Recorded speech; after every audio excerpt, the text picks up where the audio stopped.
Oh yeah, I hope there's someone, because I know that I should have been on last night giving this particular talk about famous murders in Liverpool. The unfortunate thing is, my daughter, and I think I've lost a lot of history people because not being on Facebook,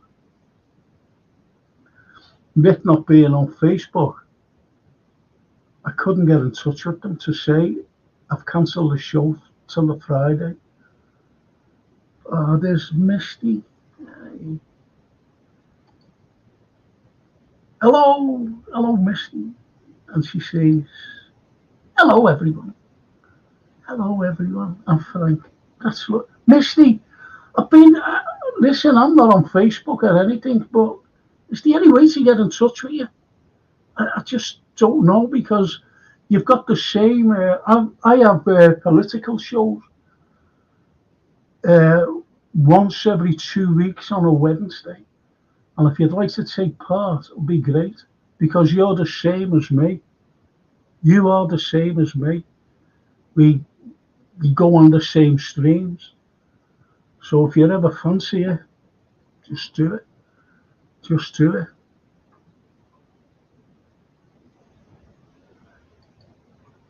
And the Anfield Row. Evening, Frankie. Drink these, lad. Thanks, bro. Thanks.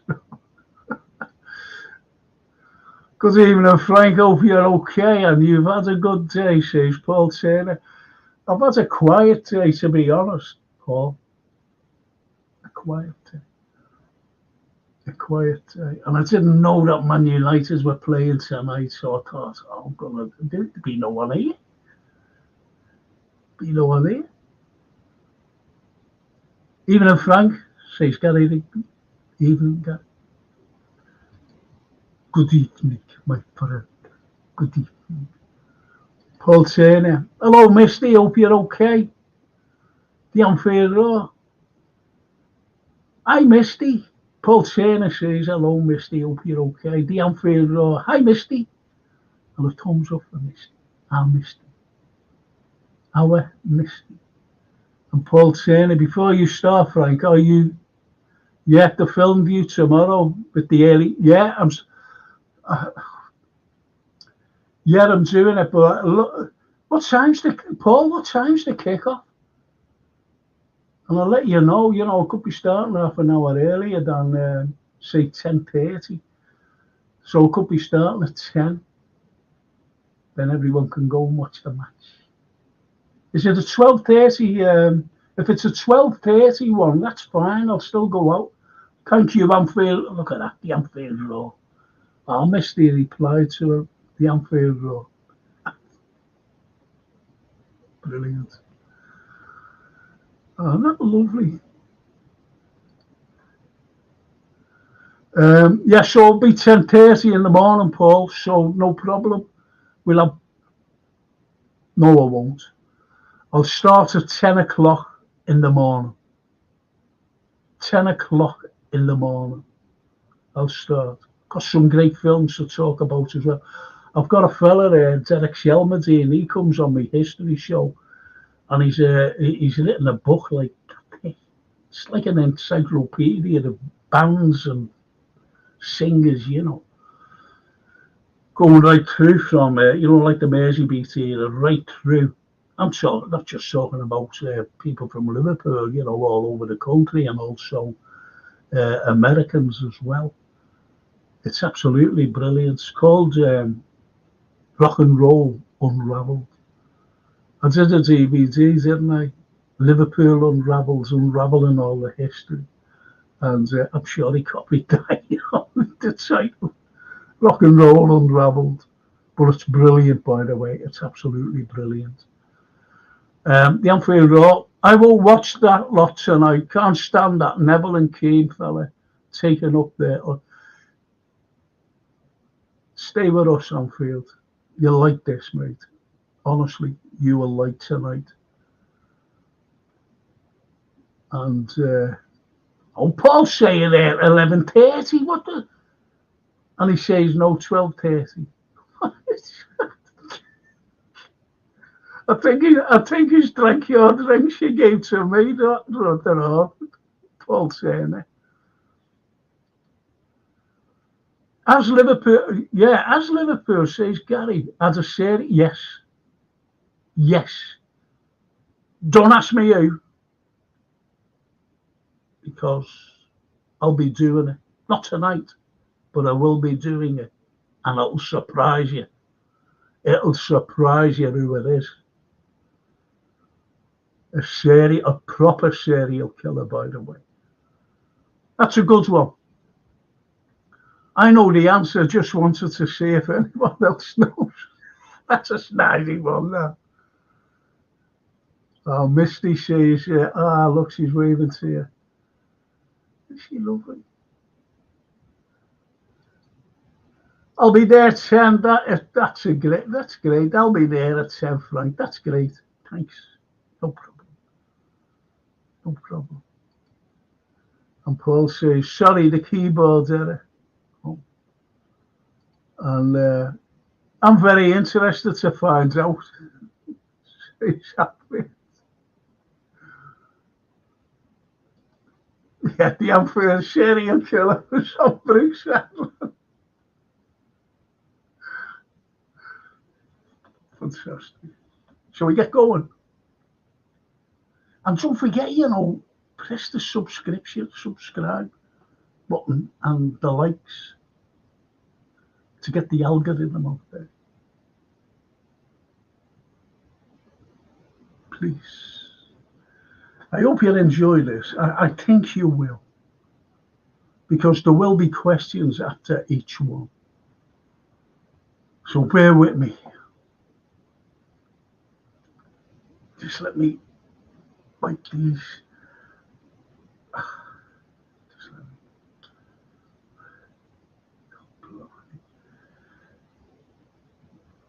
I'm going to get started.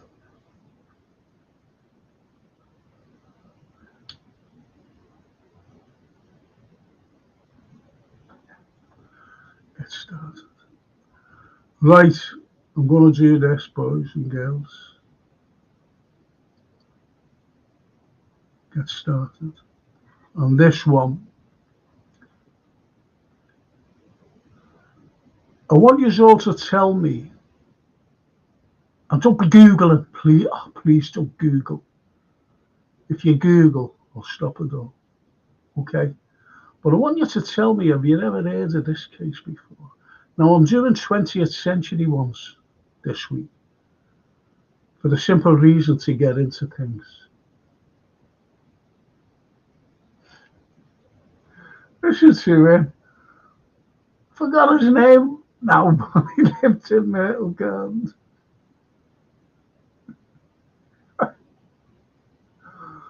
Oh, thank you. Thank you, Anfield. Hit the likes and sub, please. As Frank is a class fella, so help him out with you. Algorithms.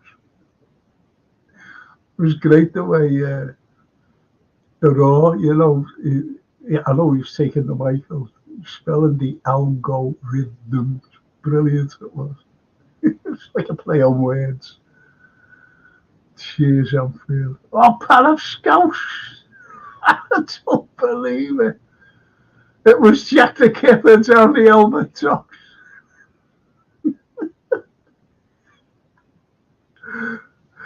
Oh, fantastic. Oh, great that panel. He'll be watching the match, yeah. He'll be watching United. Anyway, I'm only joking if you know. I'm going to start with these murders. Okay?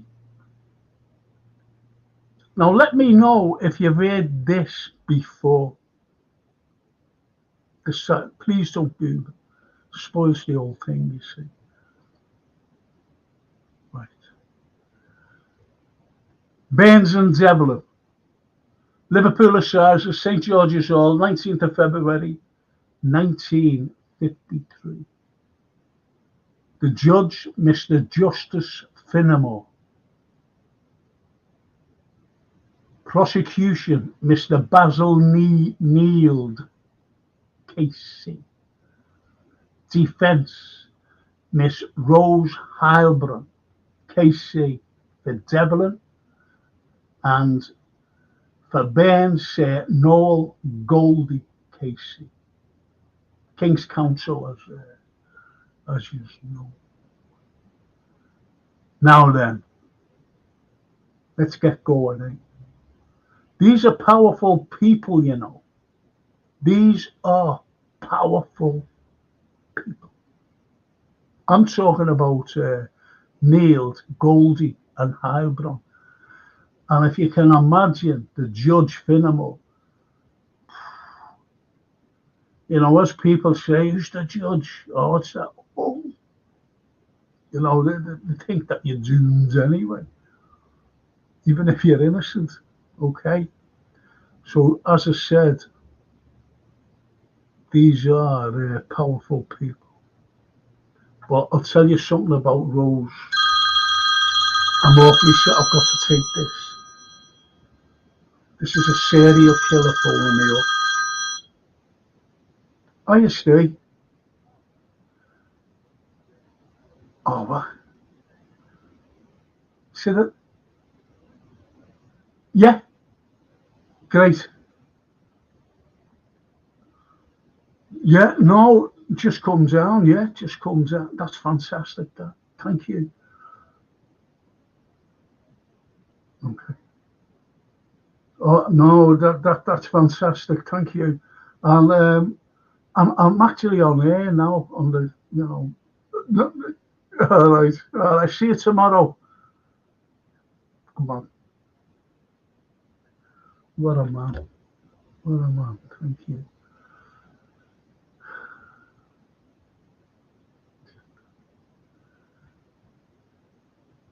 Yeah, Gary says, no, Frank, but I won't spoil it for everyone. And the fellow says, nah, I'm not watching now. Inspector Morse on the blower.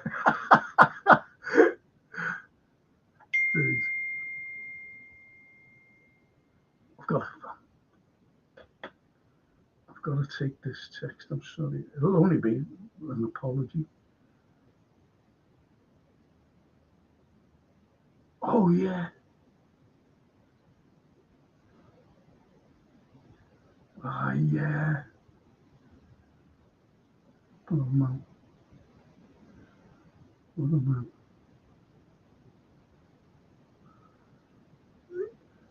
I had to answer that. I'm sorry, people. I had to. Right, so let's get going. I'm awfully sorry. So you've got those powerful people for the defence and the prosecution, and they are powerful. But I'll give you something about Rose Heilbron later on. But you Gary will know. That Gary. You know all about Gary Rigby. Must be one of those bloodhounds. And anyway, on the 20th of August 1951, at Cranbourne Road, Tom Rimmer arrives at his mother's house, Alice Rimmer, 54, and he couldn't get an answer. And he forced his way in, found his mother badly beaten and dead. Think about that. Walking in, finding your own mother in pools of blood, badly beaten. Think about that. Think about that. And she's only young, like, isn't she? You know, she's only 50 bloody 4. Okay.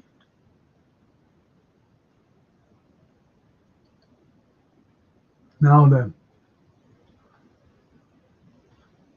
20 to 30 blows to the head resulted in a frenzied attack. And Detective Superintendent Hector Taylor took charge of the investigation in September, and there was no results for clues to the murder. Nothing. Zilch. and the investigation stalled. And who was called in? Chief Superintendent. Chief Superintendent Bert Barmer, drafted in to take charge to get quick results. Bert Barmer. You've got to think about everything in this. Barmer knows he has a grass in Walton Jail, George McLaughlin. Think about that. He comes in, and all of a sudden he goes, ding, like a little ding, a little light going. Oh, I've got a grass in there. Yeah, I'll go up and see him. Think about it. Think about that. McLaughlin was in Walton Jail for burglary at his auntie's house in Camborne Road. Think about that. Think about it.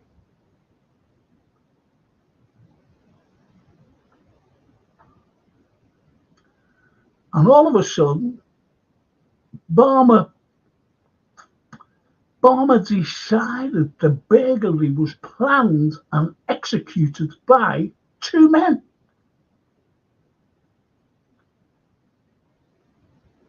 That was brilliant, that wasn't it? All of a sudden, he comes on the case, knows the grass in jail, from the area where he burgled, the same road where the murder had taken place. Now, don't forget the other superintendent, Taylor.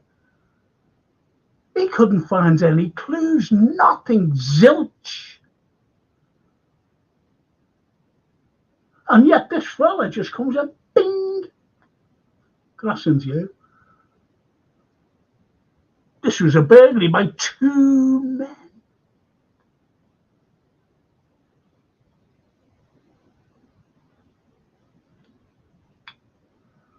So he just decided that.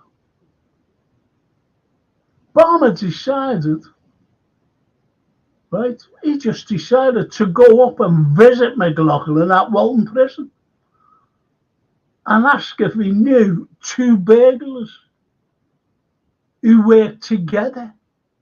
What's he going into someone and say, do you know two burglars who work together? Just because McLaughlin burgled his auntie's house. That's why he was in there. But if you notice then, if you burgled a house, you went to jail. Not like today, where you can burgle a house and do other, but more far serious crimes, and you don't go to jail. So you're talking here the 50s, where you didn't go to jail. You were punished severely.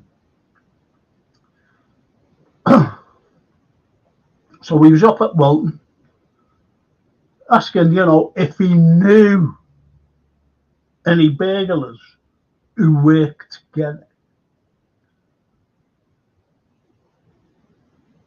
So Burns and Devlin was mentioned after the interview. But was it, you've got to ask yourself, was it McLaughlin who mentioned them during the interview? Or was it Barmer himself?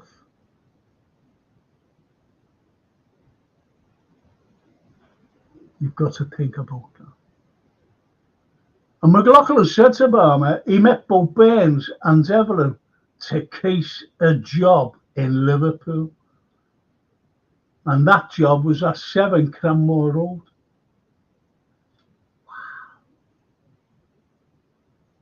Wow.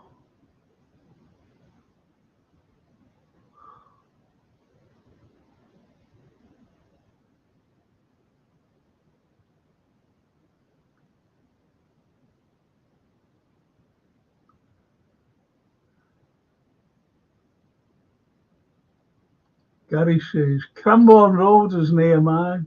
Know it well. There you go.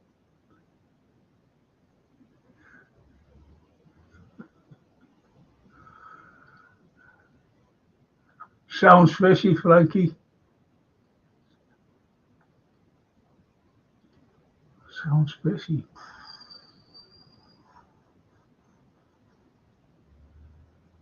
Okay. So, you've got the 20 to 30 savage attack, a frenzied attack. That's the prosecution put it.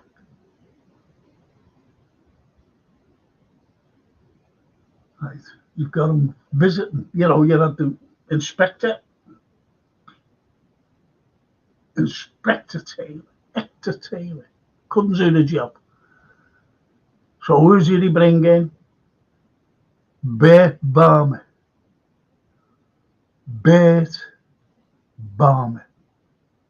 to get quick results. They knew he'd get quick results. They knew it.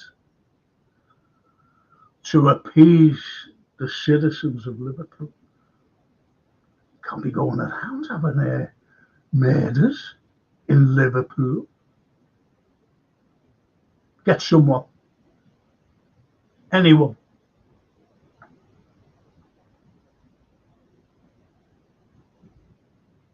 And he visits some grass. All of a sudden, grass. I know a grass. Well, I'll go and visit. Do you know a fella? Two fellas who bagel houses and bagel everything else together.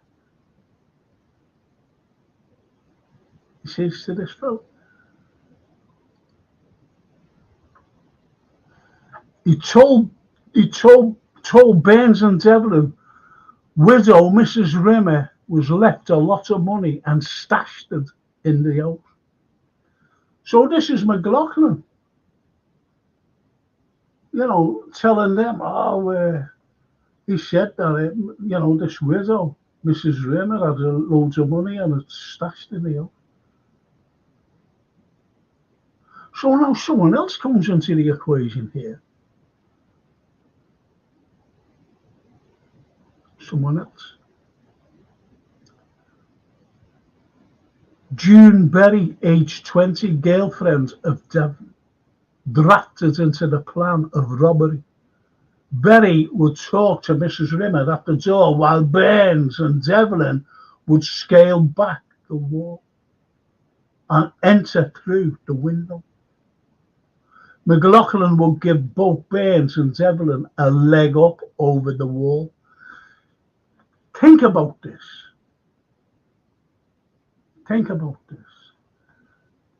Now, would McLaughlin be involved in this murder? Would he be involved? Or is he just there to, get them a leg over the wall to get in the back way, to beat the lady up?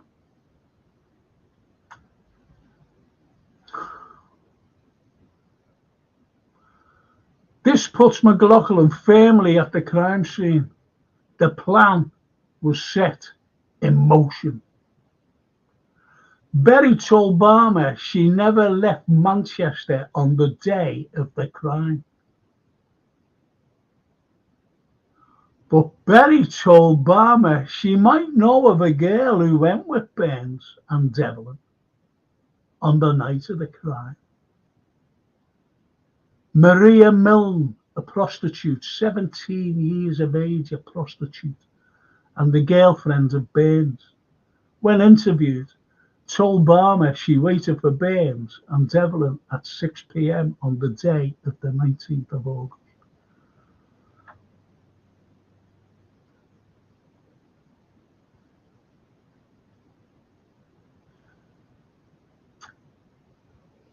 And her job, what did I do now?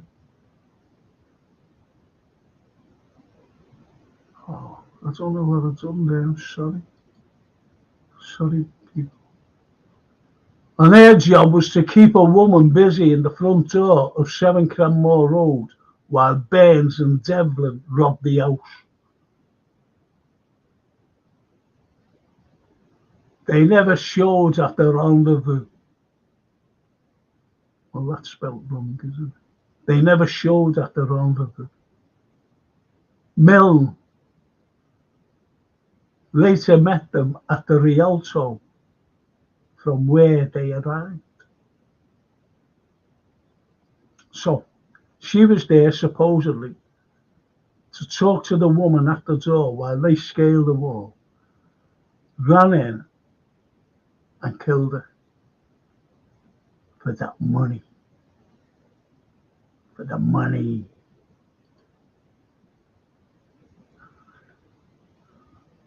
After making their way to the Cranmore Road via the bus. Milne, whose job was to go to Mrs. Rivers, didn't do it. Instead, she returned to the Rialto and waited for them. So she wasn't there. When they returned, they had blood on them.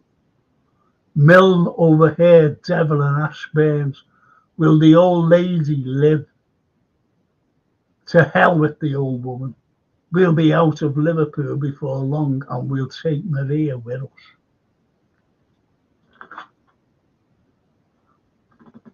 Is this scripted or what? Is this scripted?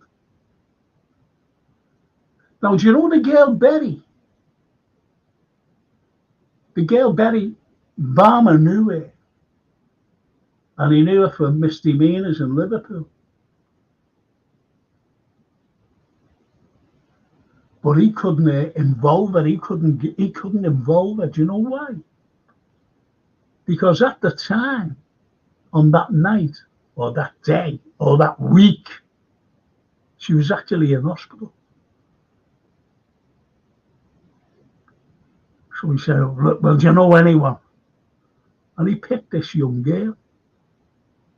She said, "Well, I know this 17-year-old, a 17-year-old girl who was a prostitute." And do you know what she was? I'll tell you what she was. She was an illegal immigrant. And Barmer knew that. Barmer knew it. So what are you thinking about this Barmer fella? To implicate people. So what are you thinking about Burns and Devlin? Right? Did he know them? These lads from Manchester.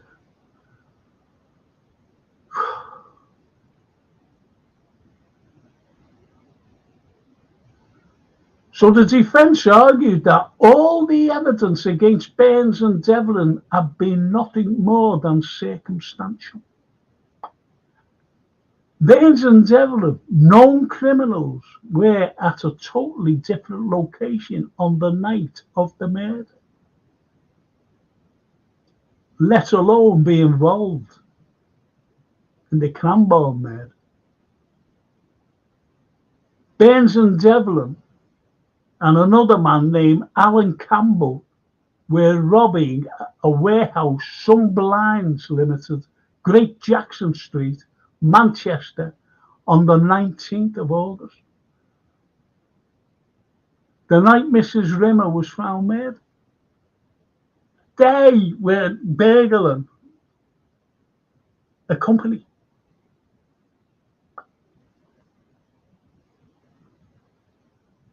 And before the murder, before the burglary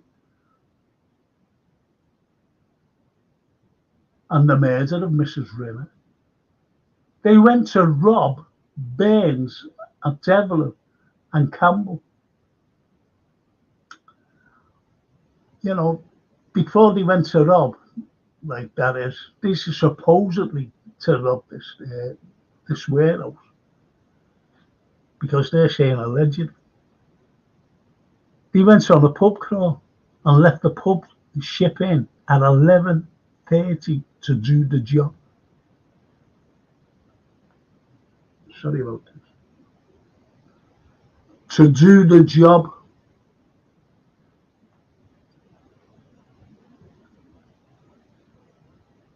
So he went on a pub crawl, going pub to pub, and they finished up in the ship in.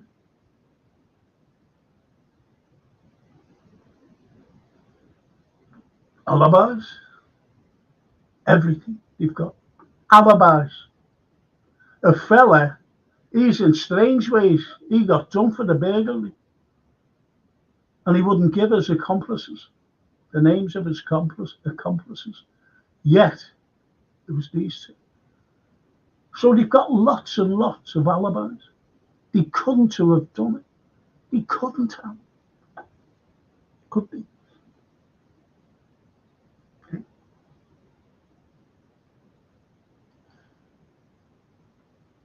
All three stayed at Bairn's mother's house in Medlock Street after the robbery in Manchester. The trial lasted 10 days. Both were found guilty. And on the 25th of April 1952, Bairns and Devlin hanged side by side. And Albert Pierpont was the executioner. Now look at the defense. Look at this defense. They didn't know, these two lads, Bairns and Devlin, didn't know who McLaughlin was. Never heard of him. They didn't know him. How did McLaughlin get hold of them to plan a job in Cranbourne Road where a lady, a widow, had a lot of money stashed?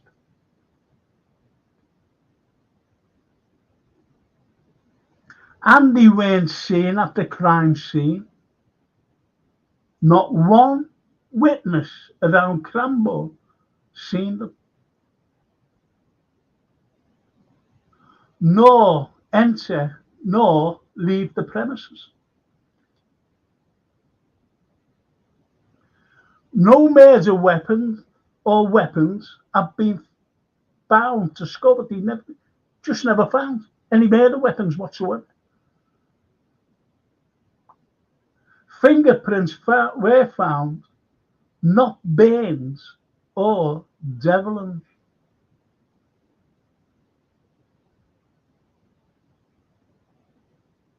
Many witnesses for Bairns and Devlin, Devlin's alibis on the night. Albeit blood was found on the clothing of Bairns. Think about it. But what about the Rialto?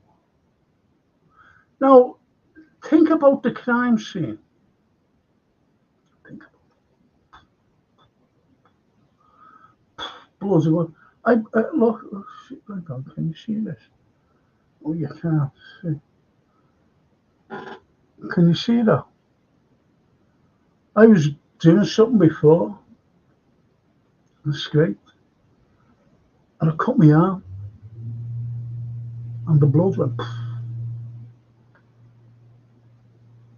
Like when I bit my tongue on Monday. Blood went. So, boom, boom, boom, batter them. No weapons found. No murder weapons found. But she was brutally murdered. So you can imagine the blood everywhere. Everywhere. Would it have been on them? Yup. Yep, it would have certainly have been on them.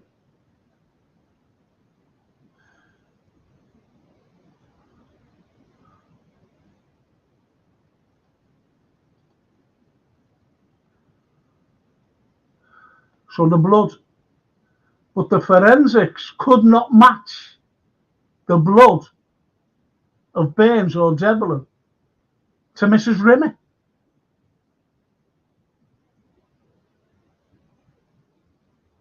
The blood found in Mrs. Rimmer's home was different blood type to that of Burns, and there was no match for Devlin. And the only witness for the prosecution, a terrified 17-year-old Maria Milne,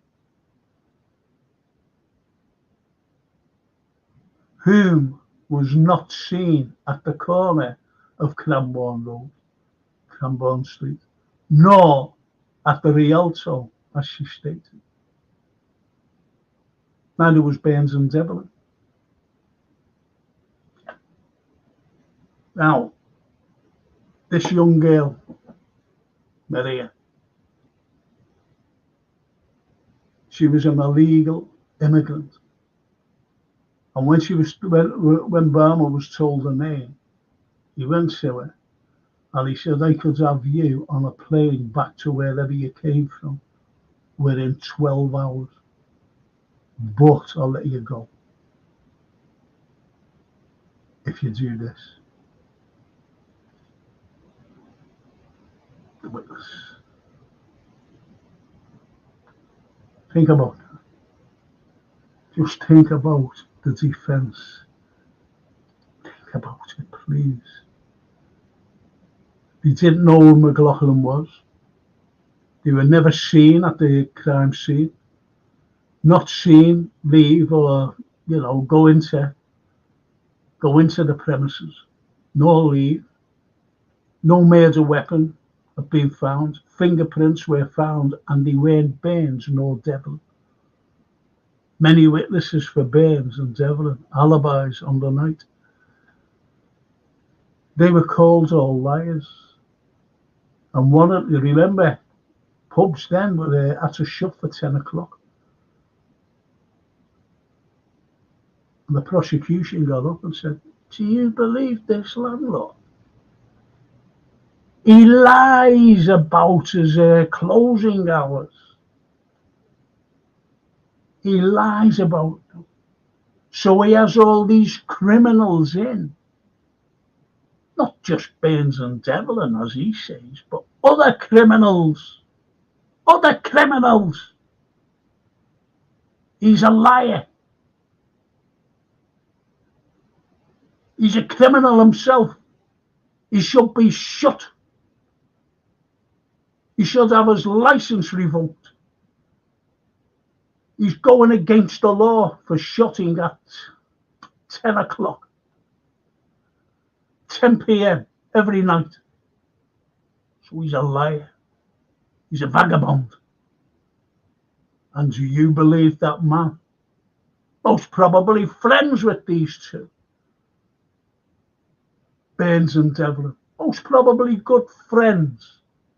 Most probably he buys the goods stolen from Burns and Devlin.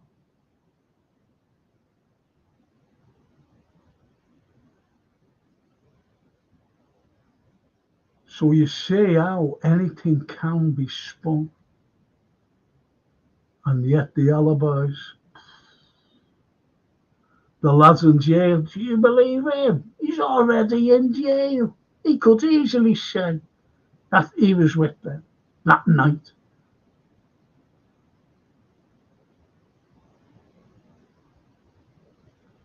A jailbird trying to tell you, the good jury, the good people of a jury, that these two murdering scumbags were on another job the night dear Mrs. Rimmer was murdered. You see? So nothing at all could put those lads at the scene of the crime. Nothing.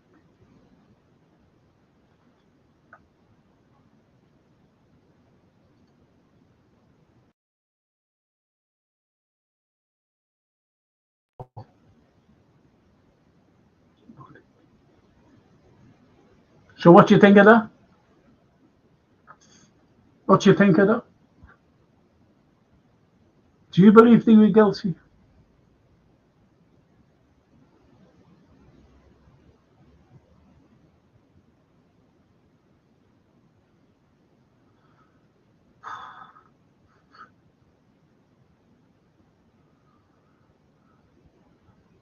Charlie Wood. Hello, Frank. Hello, Charlie. The pan of snitches get stitches. He got stitches. He got stitched. The plot thickens, says Paul Turner. Sounds like a bad copper, nothing new. There, lad.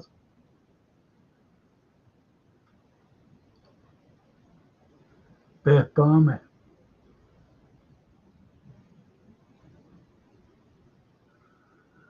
You haven't heard the end.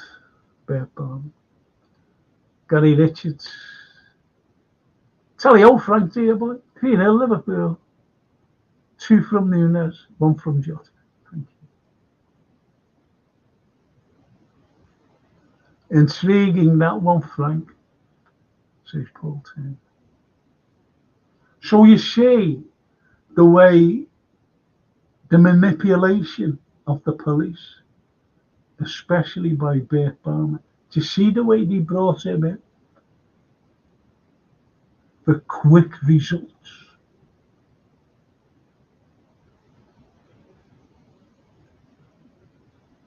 For quick results. See the way they brought him in for quick results. Think about it. Just think about that for a minute.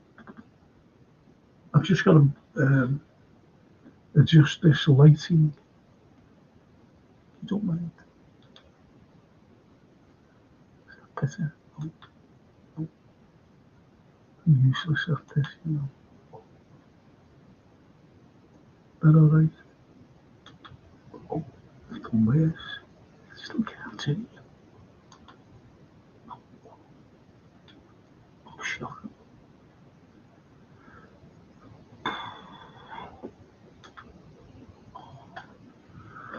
That's alright. Anyway, when you look at Barmer being brought in, because that other Inspector Taylor, he had nothing to go on. Yet all of a sudden, Bert Barmer went, oh yeah, do you know what? Because they did do jobs in Liverpool and he couldn't catch it. And he hated it. And he said, well, Jay, I'm going to get you two.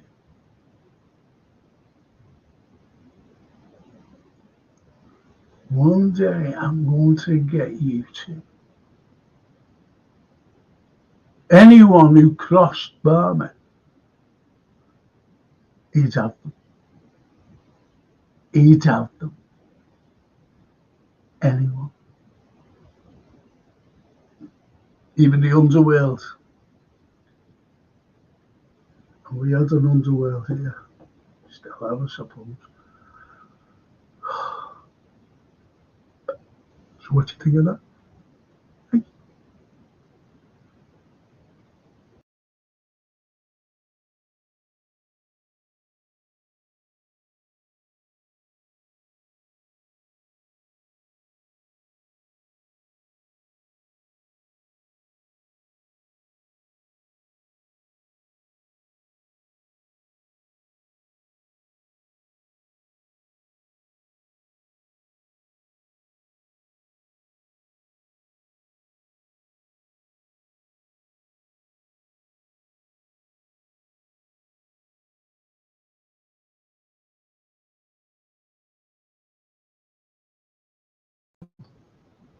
Oh yeah, it's fine.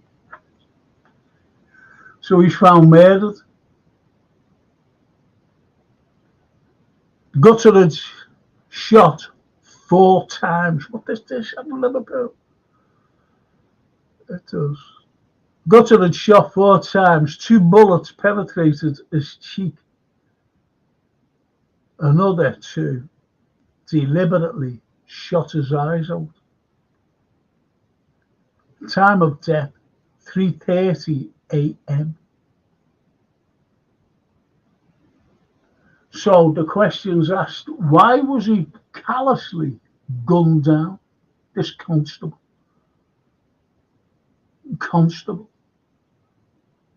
in a little village. And who would do such a thing? He'd do this. Shooting him in the eyes. Assistant Commissioner Wyndham Child said, no stone shall be left unturned to find the killer of this police officer. No stone unturned. And Childs wants a swift conclusion and swift justice of this crime.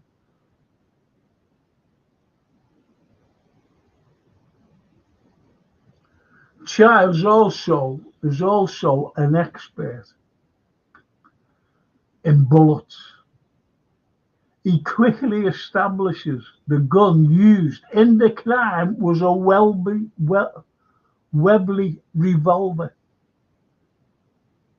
What do you think of? Webley, look at that. That comes from a Webley. That bullet, look at it. From a Webley.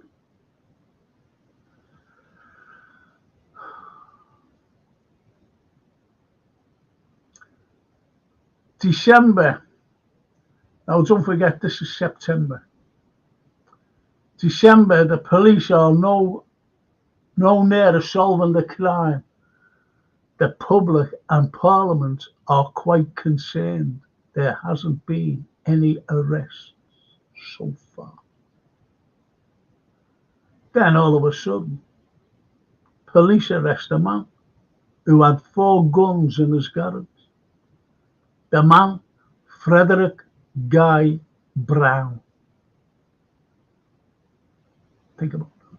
Frederick Guy Brown.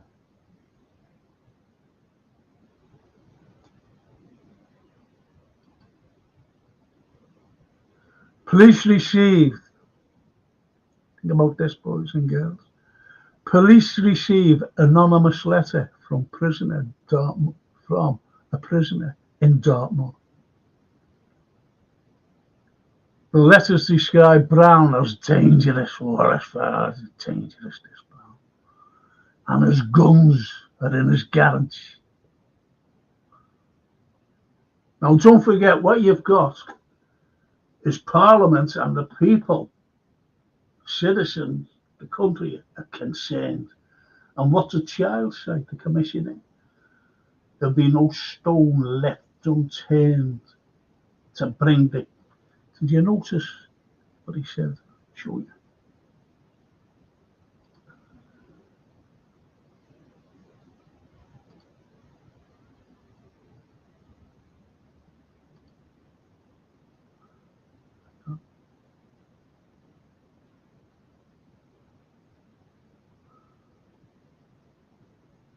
No stone shall be left unturned to find the killer of this officer.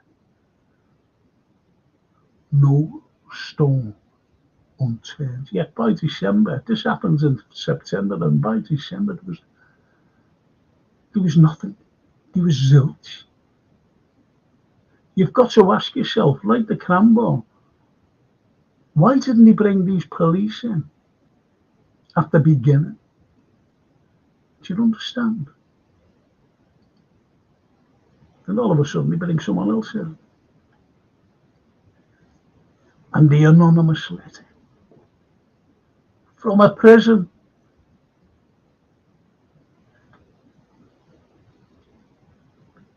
Now, Brown dealt in legitimate cars and some stolen ones. Second-hand car salesman. He's arrested for receiving a stolen car. Then rearrested in January after an anonymous tip-off.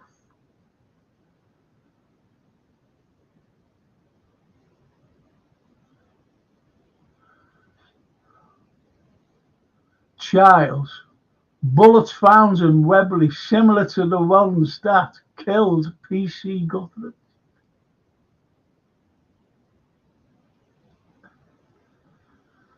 When Brown's co-worker at the garage of Brown's second arrest, William Kennedy, travels back to Liverpool.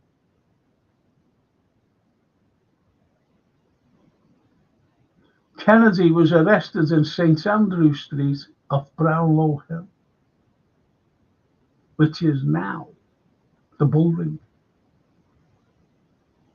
Just ordinary terraced houses.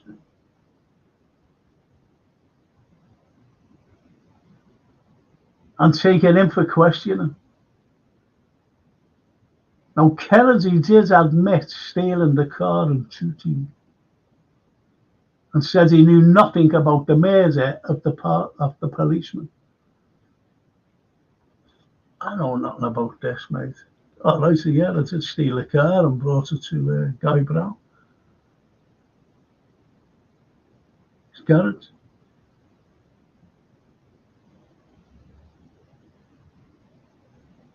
But was told he'd be charged with the murder of the policeman and he will certainly hang. You will hang.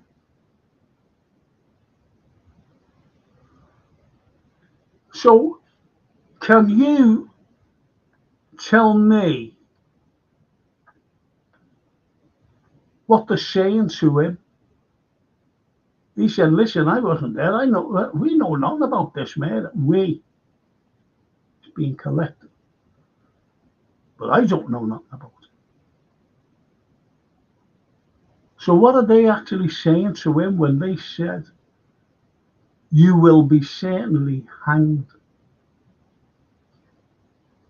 for this murder of a policeman? Why do you think they said that to him? Just have a think about it. Let me know in the comments. Why have they said that to him? Where's the evidence that they shot this fella? That Brown shot or him? I don't know who shot him. So where's the police getting this evidence from?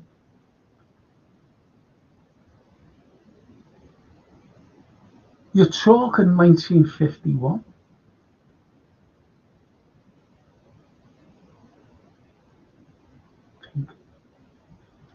So go ahead, can you tell me?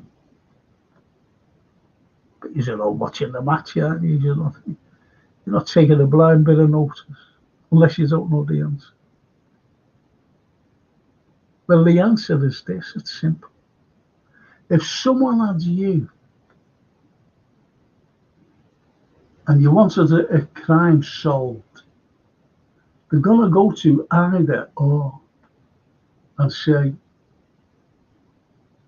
you're going to be found guilty one way or the other. You will be found guilty by a jury. The only way out of this for you don't want to hang,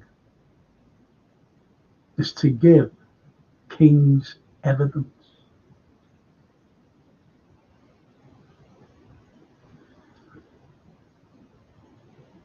Am I right?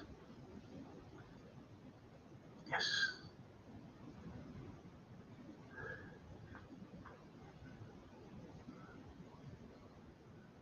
Police asked Kennedy to turn King's evidence against Brown. Kennedy asks to see his wife. She tells him to do it, to do what the police told him to do. Police promise penal servitude if he does give evidence against Brown. And in the statement, check this. No, this is Kennedy. Caught a train from Liverpool Street to Billericay, that's in Essex, by the way. Stole a Morris Cowley, then decided to use the byways, avoiding the main roads into London. Went some distance. When they saw someone in front of them with a light, we drove on. I, this is Kennedy, heirs of a policeman's whistle and told Brown to stop. PC Gutteridge approached and asked for details of the car. Are you listening to this? Asked Brown if he has a license. The answer was no. Asked him if he had a card for the car. No. I replied, it was my car. Oh, excuse me. Sorry. Excuse me. Asked him if he had a car for the car. No. I replied, it was my car. Brown got out of the car and shot him 4 times, including his eyes, because you're not going to believe this, because he looked Brown in the face.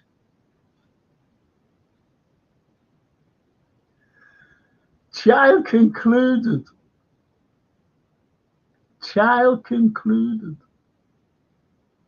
it must have been Kennedy who shot Gutteridge in the eyes at the Old Bailey in April 1928. How pathetic was that? So, don't Google, you'll spoil everything. Were they found guilty or not of this murder? If you're a jury, could you believe this? Think about it. They're not going down. This is 1951. They're going down through little byways and everything with a stolen car. All of a sudden, a policeman stands out with his little torch and blows the whistle. In a village, what are you going to do? You're just going to drive past them. This is at 3 o'clock in the morning. Do you see how pathetic this is? Asked him if he has a car for a car. No. I replied, it was my car. Brown got out of the car and shot him 4 times, including his eyes, because he looked Brown in the face. You couldn't make this made up. But in reality, you couldn't. You'd laugh at a script. If you're going to shoot him in the eye, he looked him in the face. Just as if he's going to, he's already shot. With a little lump. To the others. Come on. They're not going to stop. And why go down byways? Police had no car, like police radios then. In fact, they were invented here. In this city. The radio cars. Did you know that? Well, they were. So that's a little trivia thing for you.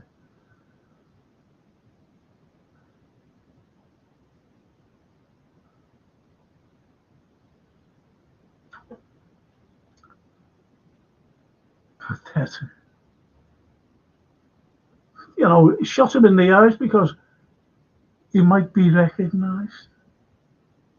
What? Come back from the dead. Recognise? Yeah, that was him. Pathetic. Mad. They were found guilty. Well, thanks for letting me know, whether they were found guilty or not. They were found guilty 9th of May, 31st of May, 1928. So it was in the 20s. I'm sorry, about 50s. Brown hangs at Pentonville and Kennedy was at Wandsworth. Justice Avery, presiding, said in the summing up, Sir Wyndham Charles promised no stone unturned. No stone unturned. He kept that promise. Like a bloodhound, he was determined to bring the murderers of PC Gutteridge to justice. Now, he's talking to the jury.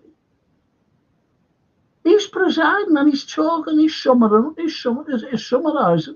is this, and bring the murderers who gutted it to justice. Now go away and consider your verdict.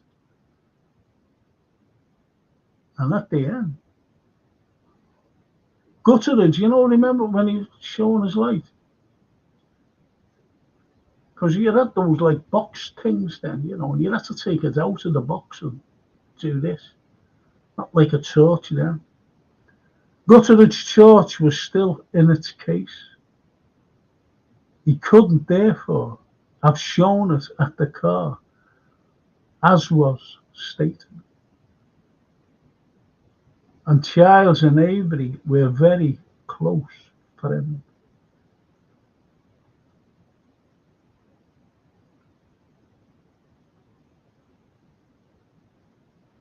There you have it. There you have it. That case. Those two lads were innocent. They just wanted someone. Anonymous letter from a fella in jail. Obviously, they've gone to the jail and said, "Here, look,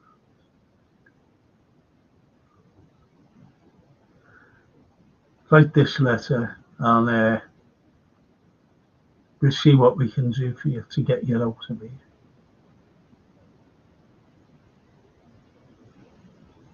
Too much blag, as they say.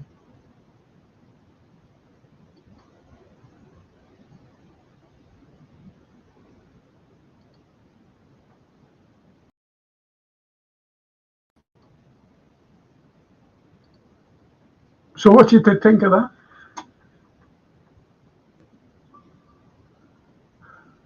These have all abandoned. I was going to do another one, but looks like you have abandoned me.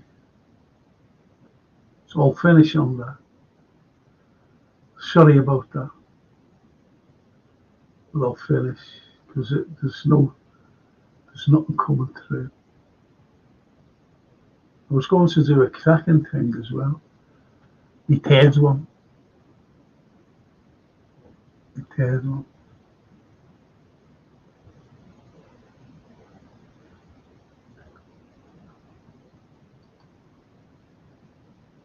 Enjoyed that, Frank. Ian Mac. Thanks again.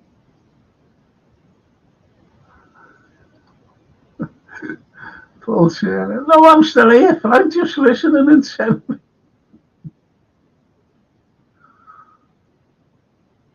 See, I think they're watching that game because they're all football fans, you see. I'm watching Manchester United.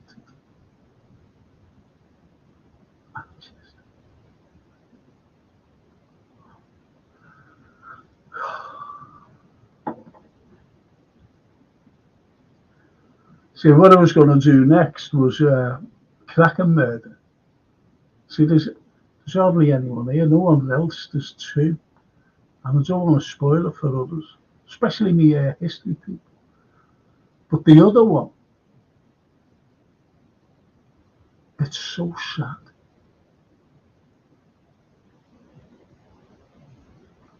So sad. You see, I watch a lot of things. I watch a lot of crime things, always have done. Fascinated me. Like someone said to me, you should have been a lawyer. You should have gone in to be a lawyer. And most probably I should have done. Because you get so many people injustice.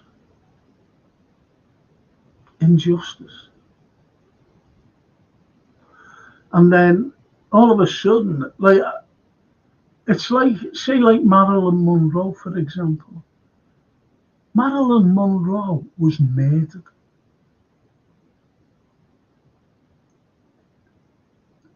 And, to think that she just died of a drug overdose. Marilyn Monroe was a genius, a genius. And yet she was abused. That lady was abused. She was a beautiful lady, but was abused by all these people. And that's the sad thing. So she was murdered. We know that.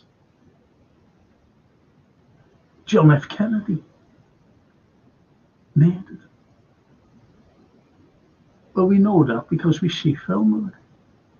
But it wasn't that Oswald fell. It wasn't him. It wasn't him. There's no way it could have been him.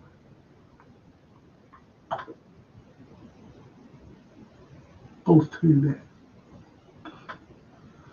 He's at the back of his head.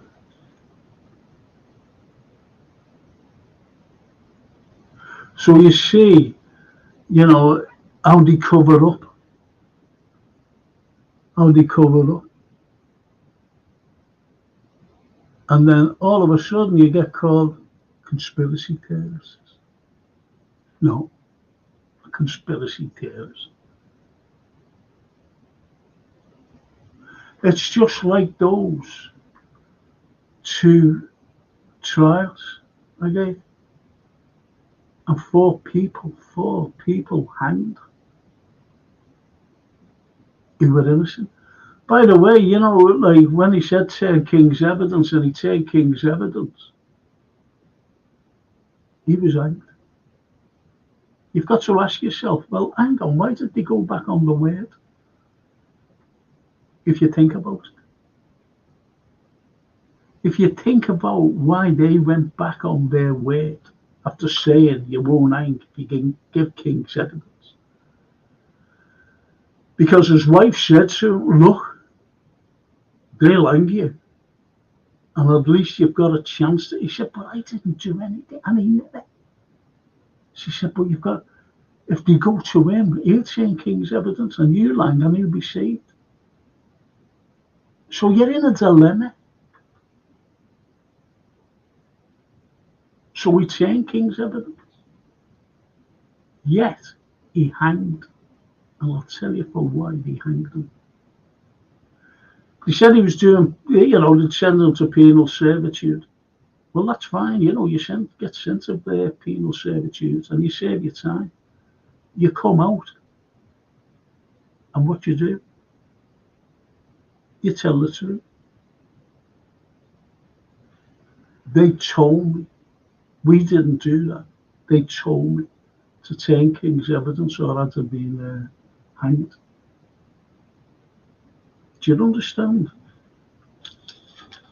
Listen, I'm just going for a tissue. Won't be a minute. I'll show you this one. Cracker one, this next one.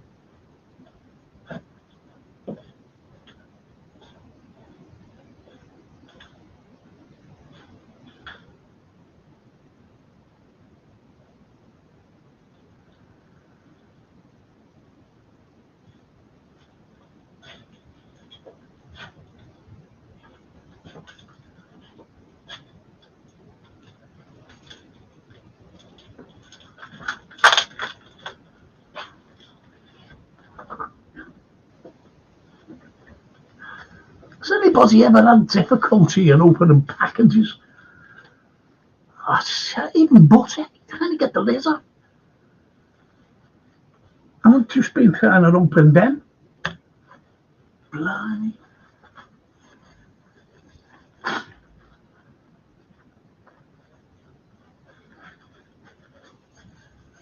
Right. So that's it, you have these conspiracy theories, It's just called, if they don't like the truth, they will just say that's conspiracy. That's just a conspiracy. No, it's not. What have I got here? Show you something.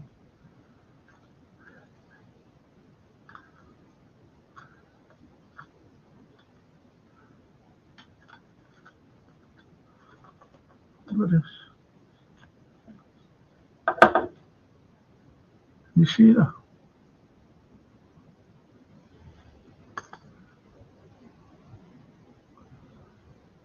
I'm trying to.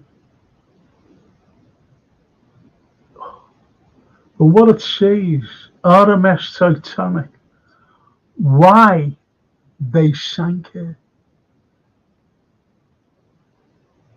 It's a documentary.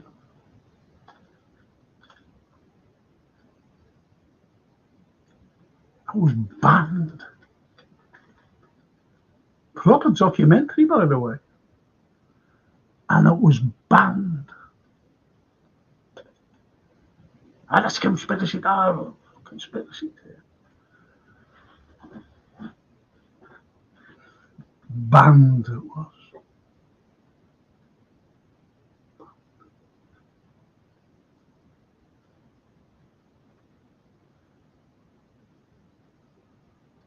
And as Paul says all the time, Frank, it's a joke. That's what I mean about conspiracy theories.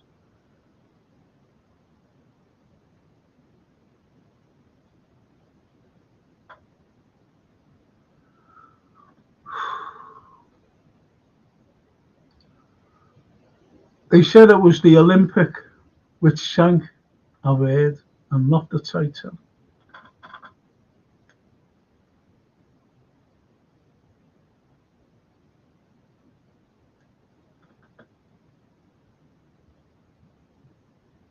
Big insurance thing.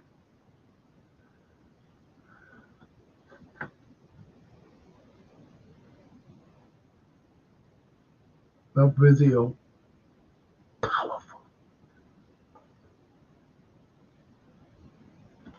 It gives you the intricacies, everything. And they weren't allowed to film it here, or in America, or in France, or in Ireland.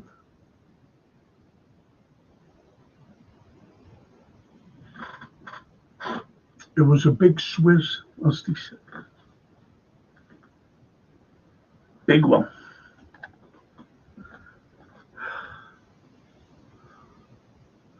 And as Paul says, yet down to the insurance. But it wasn't only insurance, it was something else as well. Something else. And they had to have someone, important to go on it because they don't, listen, we can't tell everyone. Because if no one goes on it, that's why Ismay was saved. Why didn't he go down on it? And do you know who's one of the worst captains? Kept bumping into things. John Smith. And they had him as captain. On the maiden voyage. Of the big super ship. That's what it was. It was the super ship. Man nor God can sink it.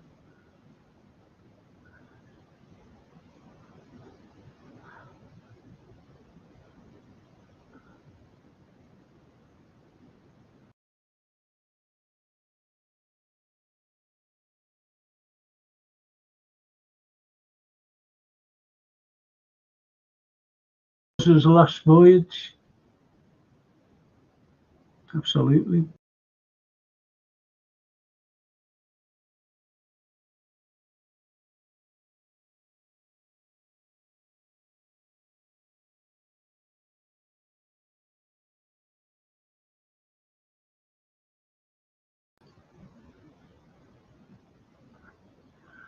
Right. Let me start on this.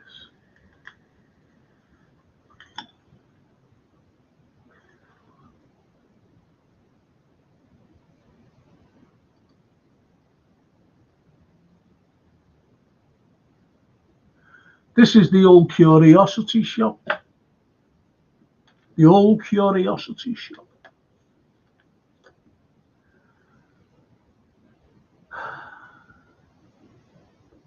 Old curiosity shop murder. George Walker, retired tailor, ran a small antique shop on his ground floor of his house. Locals known the shop as Old Curiosity Shop, obviously coming from Dickens. Walker was aged 82, collected and sold antiques for a number of years. And John Todd, aged 20, was allowed to repair antique watches in his shop.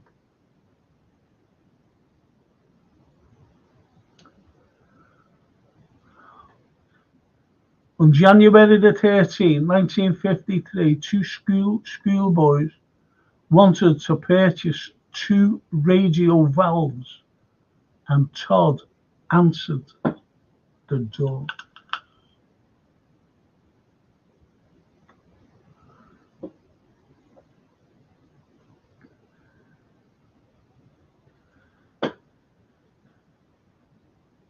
The following day, Mr. Walker's dogs were found whining all day long. Mr. Walker, found by his sister Mary Walker, had been brutally murdered, and found near the body was heavily blood-stained broken axe shaft.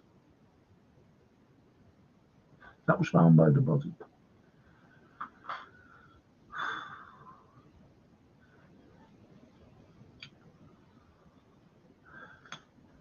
So obviously the prime suspect was John Todd, and he was immediately arrested. And then Todd was committed for trial at Liverpool Assizes at St George's Hall on the 8th of April 1953.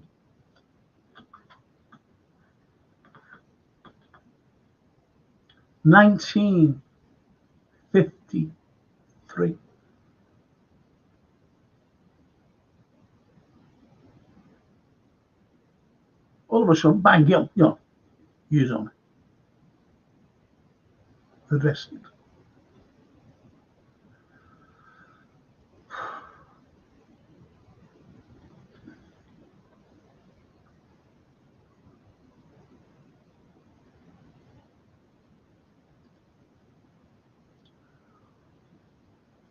For the Crown, Mr. Edward Wool, QC, Queen's Counsel. For the defence, Miss Rose Heilbrunn, QC.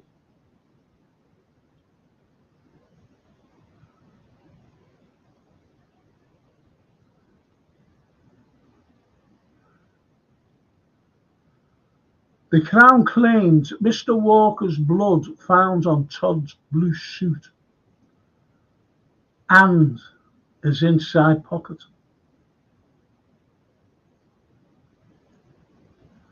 Todd's fingerprints on the broken axe shaft,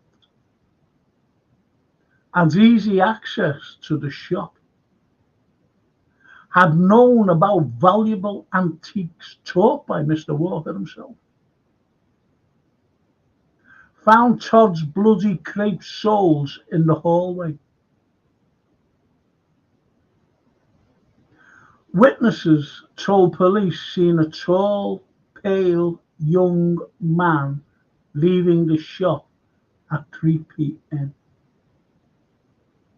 and he was wearing a heavily blood-stained Macintosh.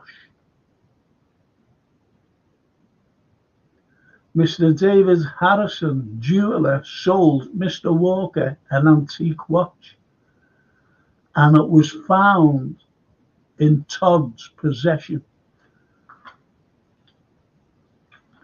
Now you tell me, that's a powerful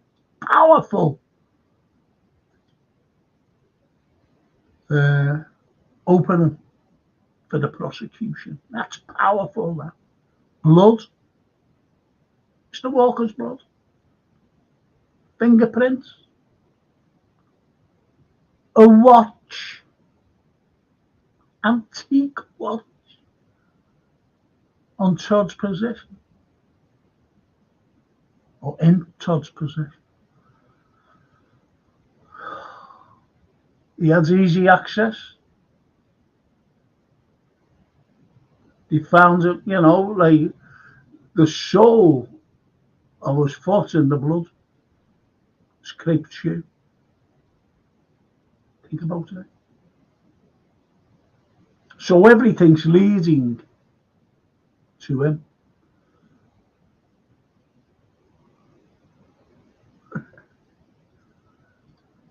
Hi Frank, can anyone see my messages? No, can't see it. And Paul says, yes, Eminem. His name's Jay. He says, thanks, I typed twice and they disappeared. They are showing through fine. I'm glad you're there with us, Jay. Glad you're with us, mate. So this is what you've got. You've got these, powerful opening statements by the prosecution. Look at it, everything.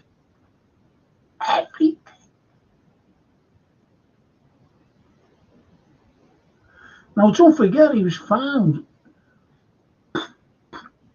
again. Blood everywhere, all over the place. And they found someone walking out the house, witnesses, tall fella, pale, full of blood.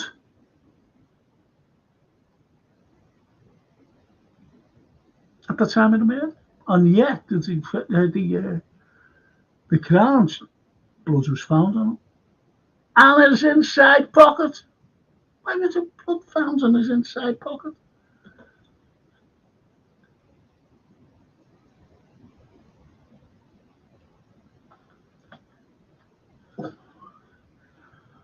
I've got a dead leg. Lay across your leg. Bloody dead.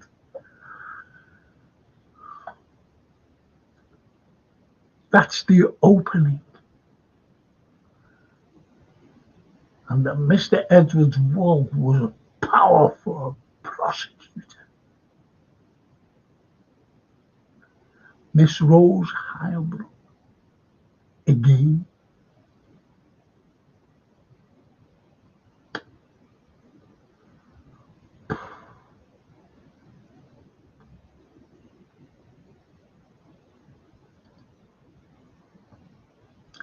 The defense says he had never been in trouble with the police. This is John Todd. This is Todd. And he lived with his parents and respected Mr. Walker. Get on to this. Although the blood of the crepe's sole shoes were found at the murder scene, no blood was found on Todd's shoes. No blood. Think about it. Cut me arm.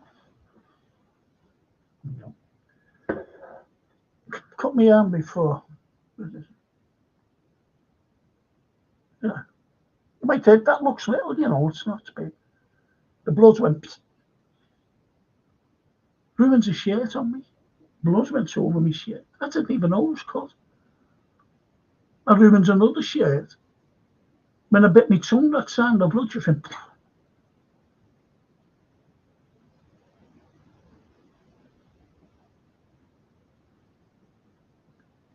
Straight.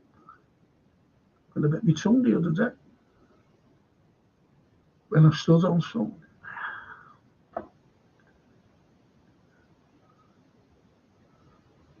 Oh, Richard Hutchinson. Frankie, you're the best. Thank you, Richard. Appreciate that. Thank you. And how's your tongue, says Paul. I can drink tea though now, I couldn't drink bloody tea. Bloody hot. Anyway, and I've got to go and get a tooth out.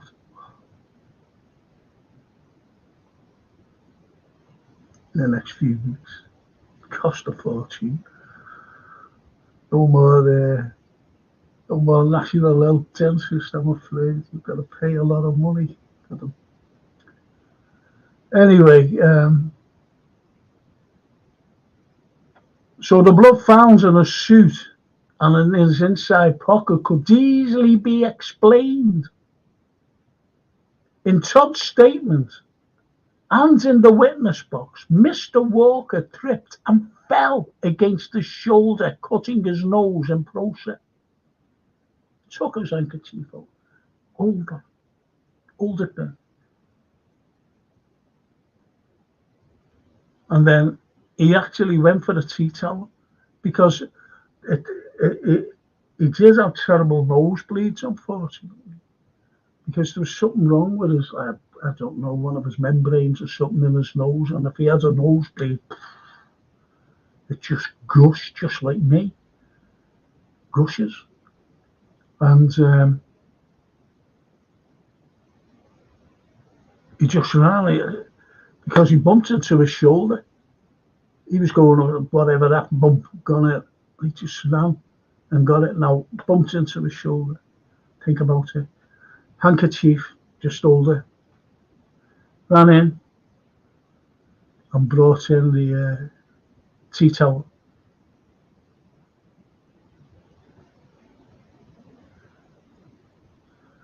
It also says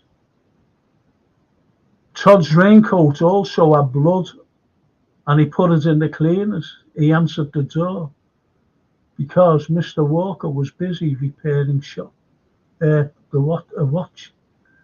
That's when he answered the door to the two kids. Now they were out in the dinner hour to get 2 valves, school dinner hour. And we always got an hour and a half, didn't we? And then all of a sudden, wasn't him coming out.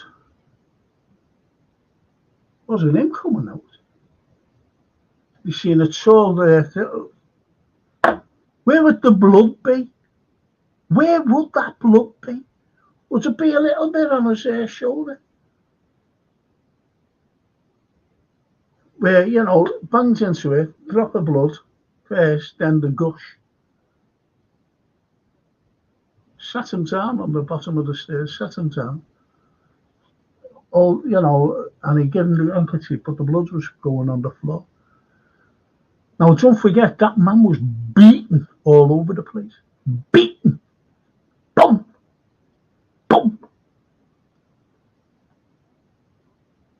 And if his nose bled easy, so would he. He was 82 years of age. So all that blood covered, like the witnesses said, heavily blood-stained.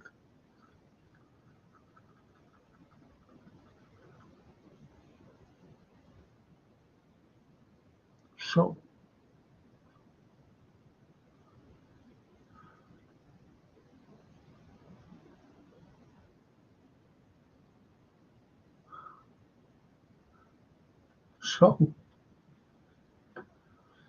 I'm talking to one. So think about it. Think about it, lads and girls, if there's anyone there. Was this fella found guilty or not? How would you have found him? Guilty or not? Would you have believed this young fella? What he was saying? And Todd said that Mr. Walker gave him the watch Mr. Harrison had described as a gift for his friendship and excellent work in the shop. Todd had no previous convictions and came from an impeccable and profound religious background. Todd's girlfriend gave evidence. She was with him on the evening of the murder. And John showed no signs of stress or anything out of character or the ordinary. He was his usual self, quiet and unassuming. She was devastated when he was arrested. Todd protested his innocence at the charge of murder and robbery. Yet he was found guilty of Mr. Walker's murder and was duly hanged at Walton Jail on the 19th of May, 1953. Now listen, if you went to church every Sunday with your family and your girlfriend and her family, and you've just murdered someone that day, that day,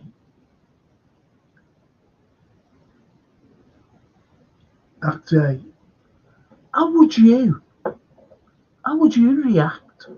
You're going to Picks that night, would you still? You'd say, I'm not going to Picks now. I thought, you'd be done in. You'd be stressed out. You'd be fidgety. And that girl wouldn't tell lies for him. She just said he was just, it's his self, not out of the ordinary.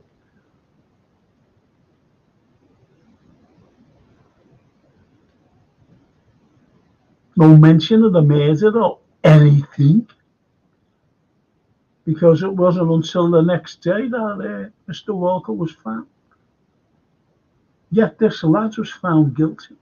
No blood on his shoes, for God's sake. And he did admit standing on the blood that the blood gushed when he went over into the kitchen and brought back the tea towel. He said he had to stand in it because he was sitting on the. So the handkerchief he did put in his inside pocket. That's how the blood was found, but not tons of it. There's a bit on his raincoat.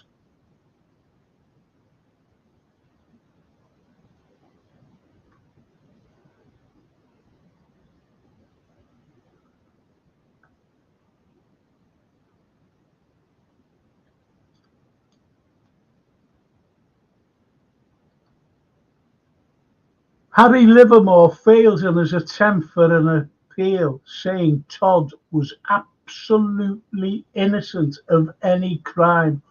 All evidence was circumstantial. And Todd told the hangman, I've got to try and explain what he said. Albert Pierpont, he was innocent. And would God forgive me for pleading not guilty because I didn't do it? Because what he was thinking of, that his peers in the jury found him guilty, so would God think, oh, well, he's telling lies. This is what he was like. The lad was 20. Would God forgive me for pleading not guilty because I didn't do it? This is what Pierpont, this is what he said to Pierpont. Oh. And Pierpont himself believed Todd to be innocent, an extremely rare confession by him, by Pierpont himself.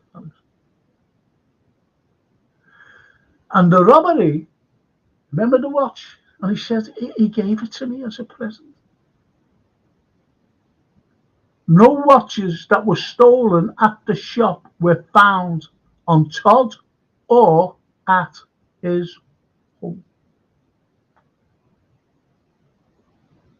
Yet there was one watch found, and that was the watch he got as a present.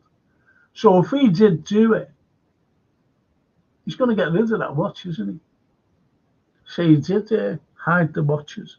He's going to hide it with them. They don't want to believe me. That lad was innocent. That lad was innocent. John Todd. So even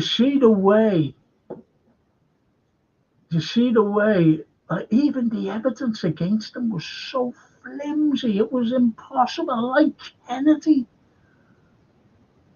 like Devlin and Baines.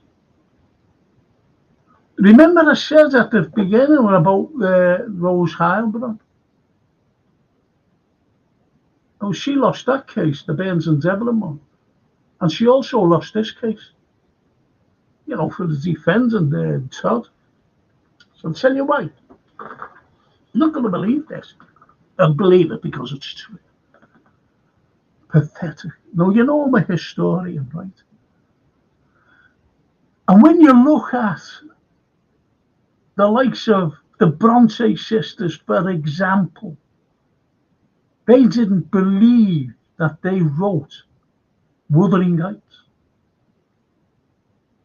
Jane Eyre, all these, books that was written by the girls. They didn't believe them. No, they couldn't write that. They haven't got the.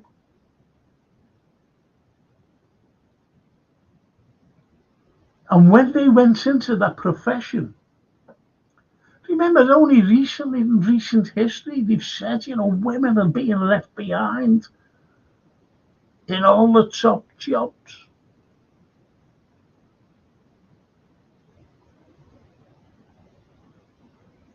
In all the top jobs.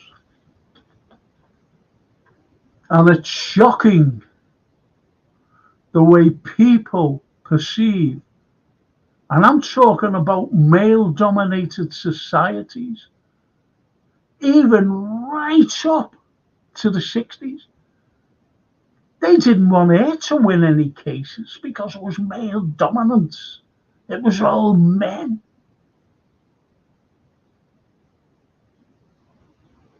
It was all men.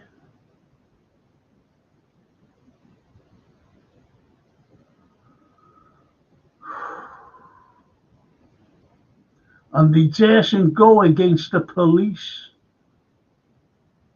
If they brought someone in,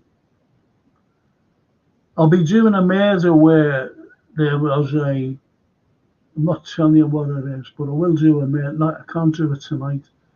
There is a murder where the defense barrister always said anyone standing in the dock, anyone, even if he was defending him, there's no smoke without fire. That's what he used to say.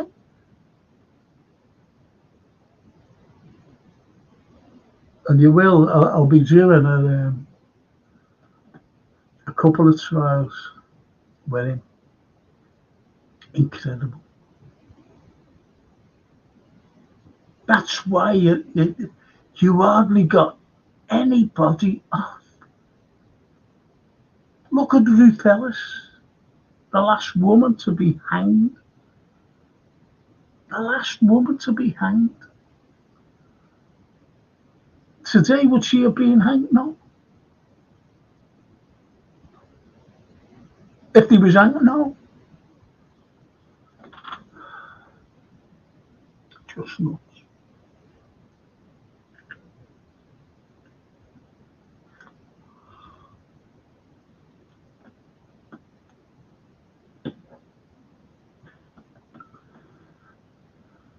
So what did you think of that?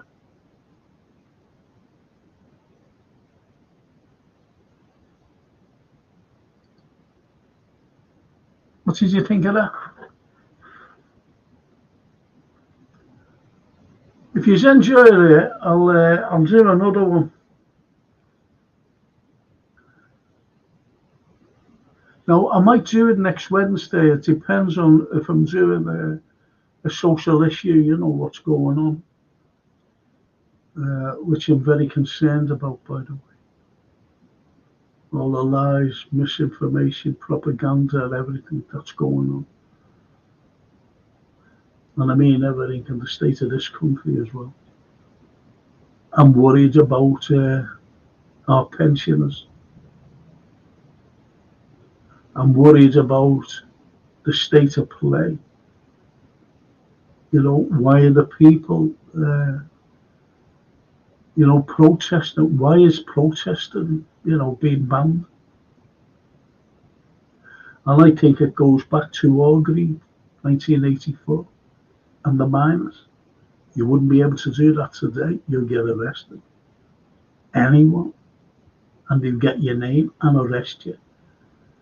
This country, if anyone's putting on social media in America, they want them extradited to go to jail.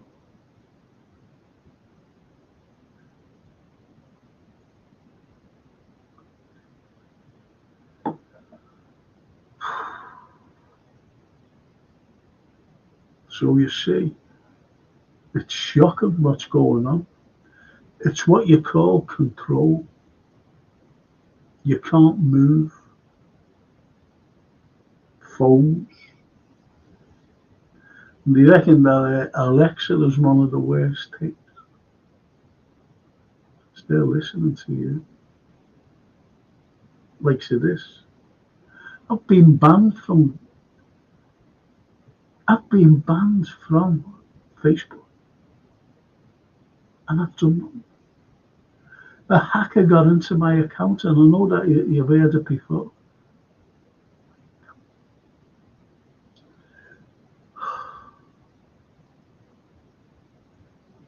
And said that I was defrauding people with Bitcoin. I haven't a clue what Bitcoin's about. I've heard of it. I haven't a clue. So we got banned for being, what was it?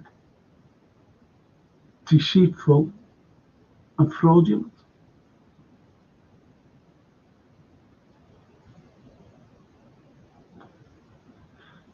But I have an idea where these hackers are from. But if I said the country, I can't even say that because I've been called for everything. That's the way it is. That's the way this country is going. That's not just this country, but the bloody world, to be honest.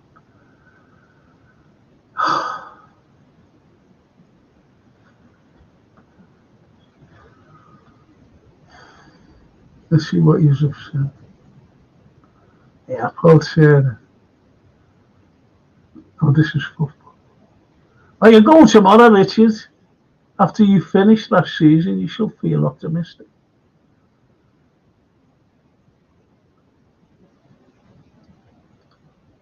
Eminem, Jay. I went to Rome again. Everton's new player, number 10, Nadi, yeah, him. Looks special, Richo. So they're talking to us, Richie, where are you? That's unbelievable, Frank. Yeah, the trial. Do you think it'd be all right in the courtroom? Would it be all right as a prosecutor? Get this fella. He's on it.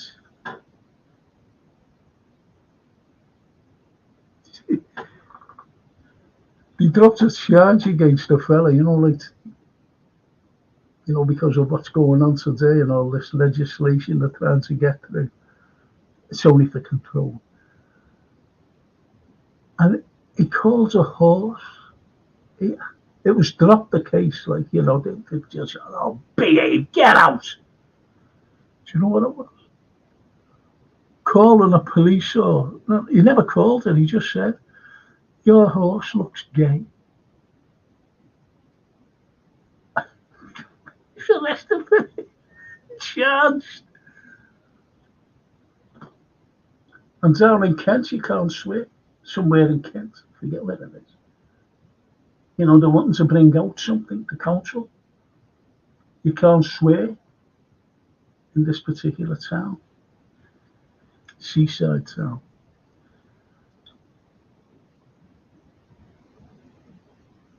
stupid. Just shows how things have changed from the 50s to the present day, says Paul Turner. Don't forget, if you were, gay, can you still say gay today? I don't know. It's all changed the game. Is it queer? If you were queer, you can say that. That was bad. Now it's back in. You don't say gay. I don't know. I'm just pissed off with it. And you go to jail. There's a great film called The Accused. And it's a black and white film with Dirk Bogarde. Now, Dirk Bogarde's a great actor. And he plays a barrister, and he's married. And he's married to, Sylvia Sims' character. Rather posh. He's a big barrister with his nice little pinstripe suit on. And he gets accused of homosexuality. The Accused. Powerful, black and white film. And that's how it was back in the day. Even when he made it, Dirk Bogarde. Yeah, does it say Bay?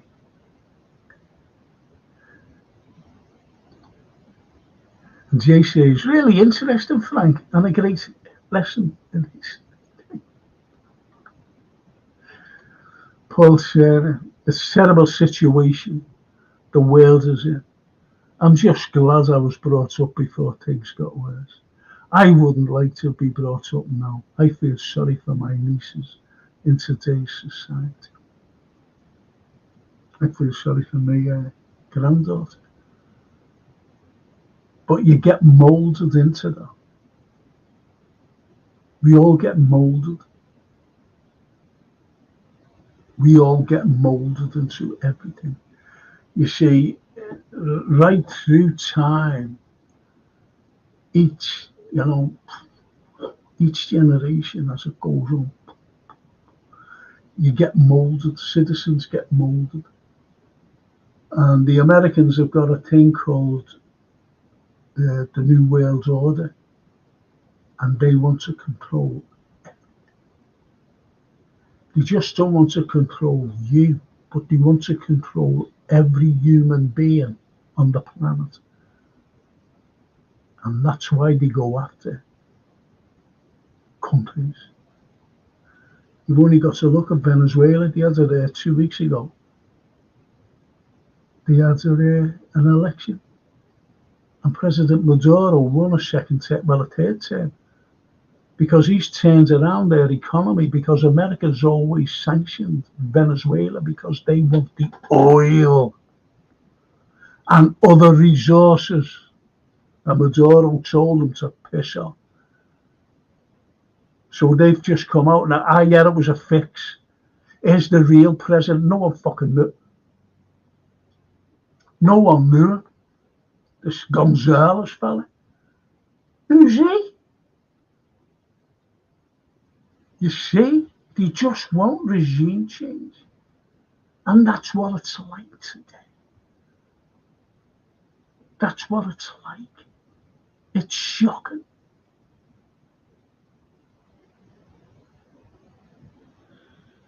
They want to. They've sanctioned Venezuela for years. They've sanctioned them for years. And it's shocking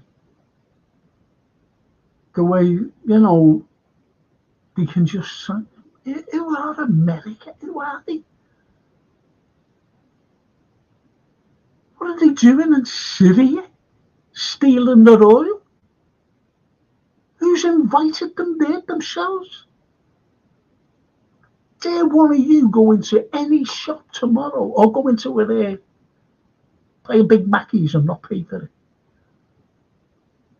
Go into a shop and just say, yeah, I'm taking all this. See what would happen to you? Go into your local Asda or anywhere, get a trolley full of food and walk out with it. See what would happen? Or just go in and say, where's the manager? I'm taking over this place, all right. I'm taking over and I want a profit. What profit you make today, I want my cut. See what was happening? But that's happening to countries.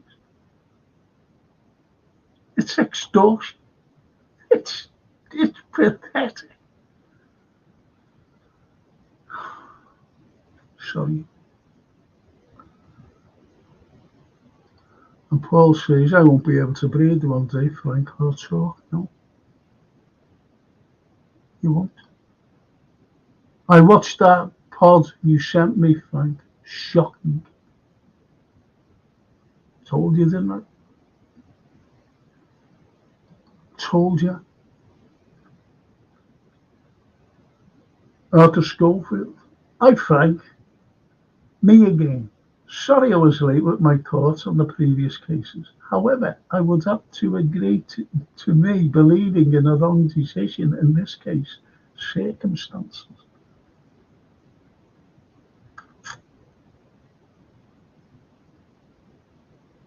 Thank you, Mark.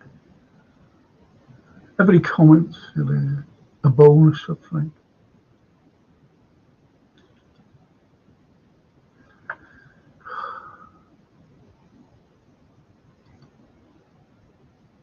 It shows just how bad things are when a 17-year-old caused the devastation in Southport.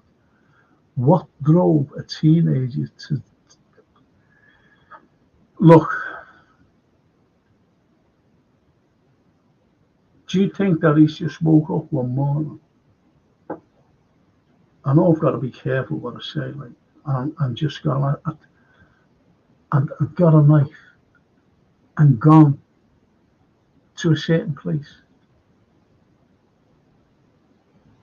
and killed three beautiful little girls. Went there to dance. Went there to dance. To enjoy themselves. To be dressed up. Dancing like that girl, that singer, Taylor Swift. I don't know about Taylor Swift's dance. I really don't. But it's like doing like everybody was trying to copy Michael Jackson. Remember with his moonwalk? I did it once. Got out the back and tried to do a moonwalk and went back in the back because I slipped. I'm going back years ago.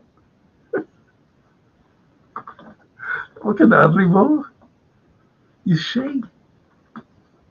And they went out to enjoy themselves, dressed up. To me, that's a target. Why didn't he run into a pub where there's a load of adults, fellas, with his knife?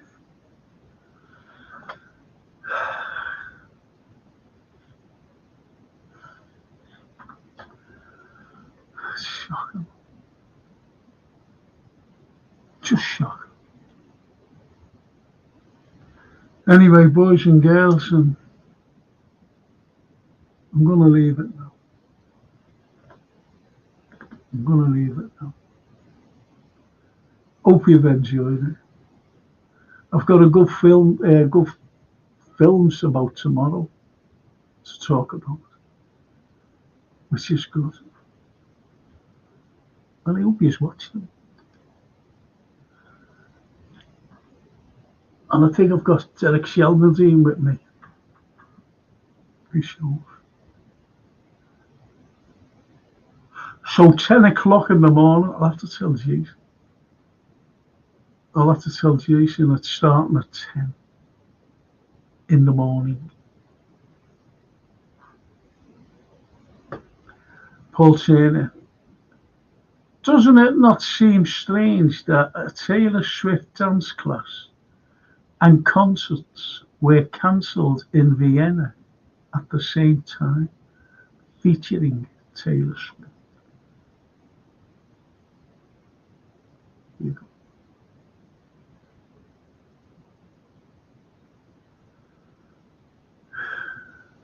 Knowing that girl, Taylor, I don't know if she sent a message, I haven't a clue.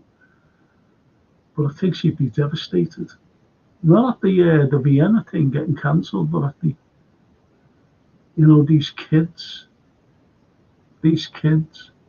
going to do like a Taylor Swift dance every time.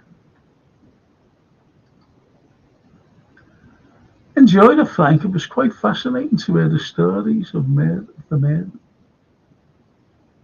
Got some great ones lined up.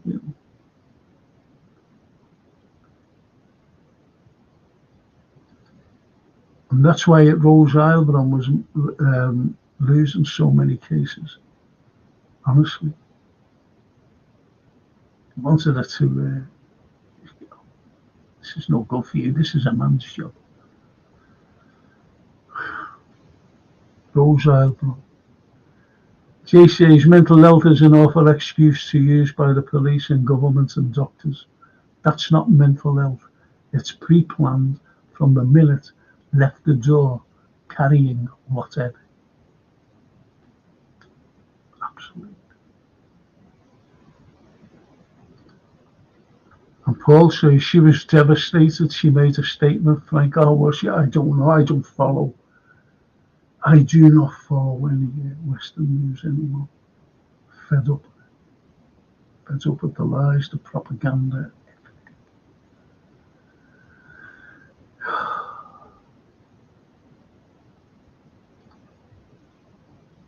Having a good listen, Frank, says James MK.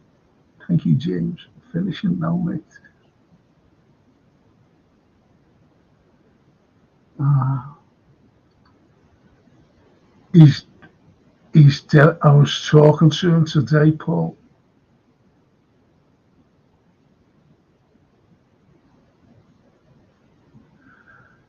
He's absolute. He said, Frank, I've lost my life. I've lost my life.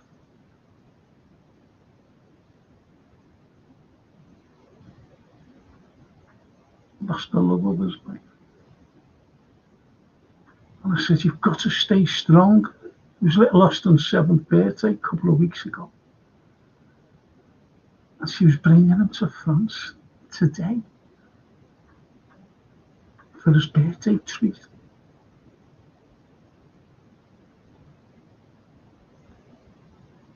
With his sister and her kids just going to enjoy themselves in France. That happens. I told him what you were saying, by the way. You showed your fantastic sympathy and respect for him and his lovely wife. I was speaking to her. I was speaking to her this week. And she said, oh, I'm going to France. She just I've never spoken to the lady. And he said, I've got Frank on the phone here. And she said, oh, are you? I said, oh, yeah. I said, you're going there? She said, yeah, I'm going to France. Yeah, I went to France. I said, well, that's great. I said, whereabouts are you going? She told me. I said, go and see the Bayern tapestry, the Bayeux tapestry. She said, I've seen it. I love history. She said, I'm going to see it again. She said. I said, well, enjoy yourself. You and little Austin. She said, we will, Frank. Thank you.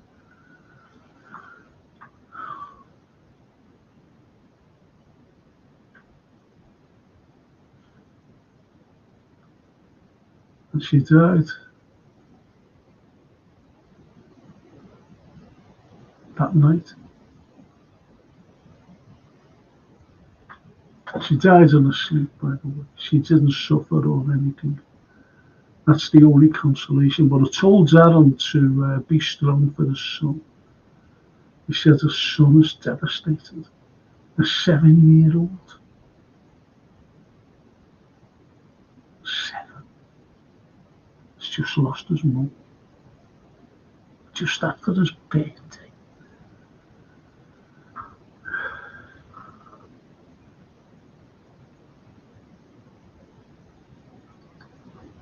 Paul says, I've stopped watching the news. Too much bad news.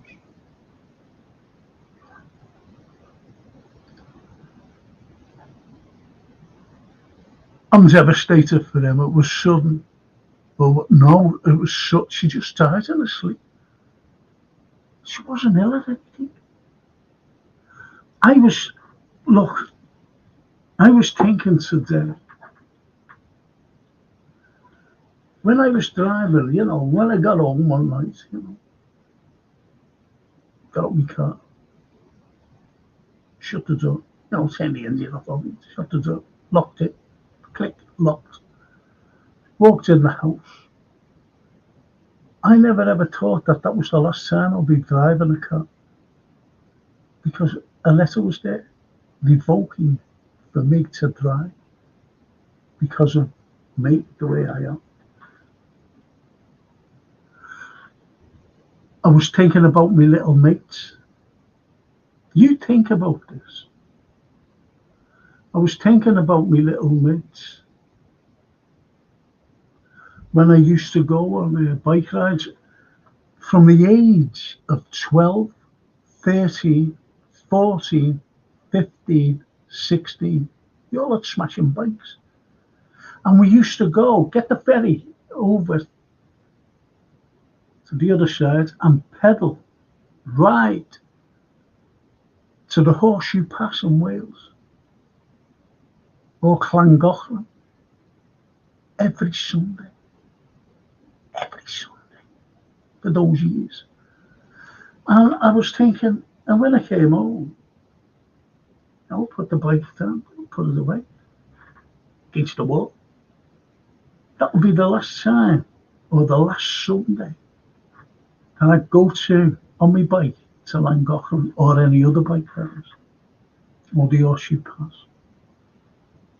And I was thinking of that, thinking about me driving. There's always something that you've done now that's the last thing you've ever done for that. If you think about it, there's always something you'd never think about. I've got a pair of shoes there. Great shoes, lovely. Smash. I can never wear them again. So when I took them off,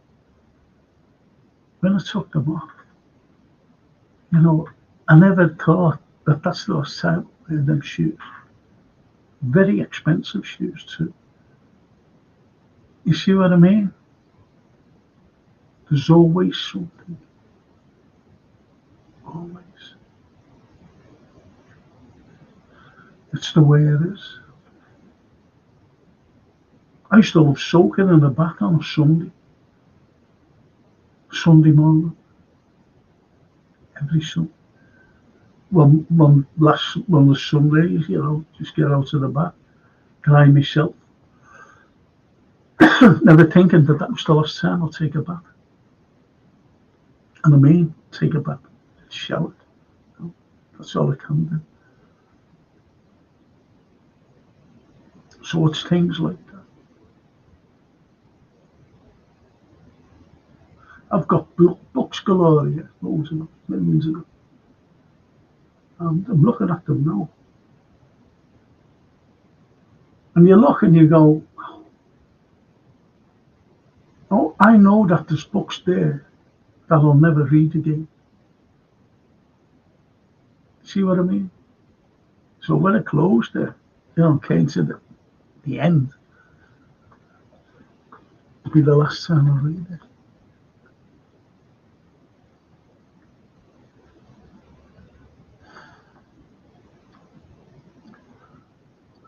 James MK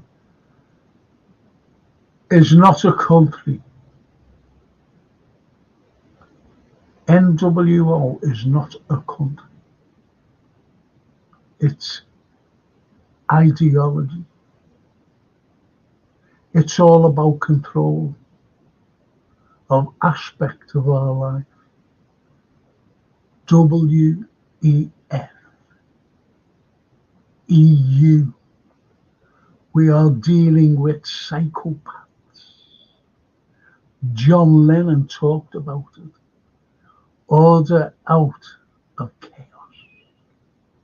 Yes.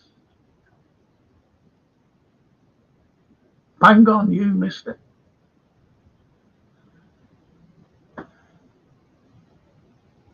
And John Lennon's murder was preempt. Preempt. Just got that little bit of a lunatic. Chapman. Yeah, I get it. You'll be all right. You'll be all right, Sam.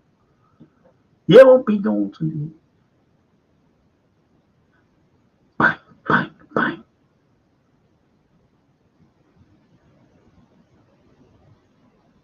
Onto the motorway. Imagine what John would be saying today. Imagine what he'd be saying. The likes of Lee.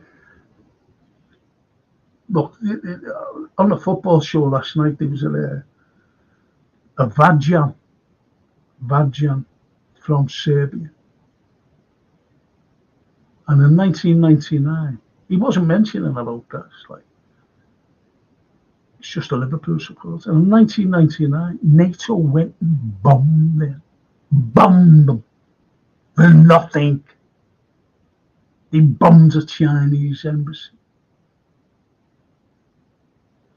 Why do they hate Chinese? Why? What has China ever done to you? Or China itself, the country? What's Iran ever done to you as a country? What's Russia ever done to you as a country? You know, these are the enemies. Enemies. Why have they made them enemies? It's just... But the World Economic Forum, just a few people in that, and they want to control everything. You, me, everybody on the planet. Control. And you must serve. There was a great historian named Thomas Carlyle, spelt it very well. He's one of my ancestors. And he wrote a book called Sign of the Times. And he dedicated it to Charles Dickens. And in it, he's talking about people. And it's the first time that anything like this has been mentioned. And he said, people have become automated. Think about it. You're talking like 1840. Automated.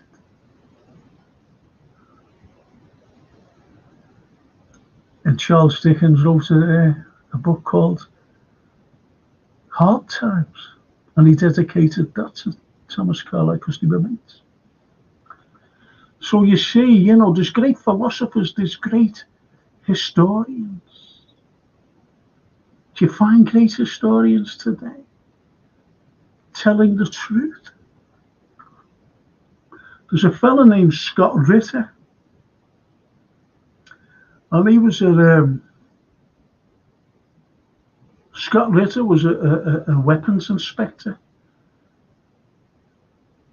He was a major in the USA Marines, so he was a leading officer, and he was a weapons inspector.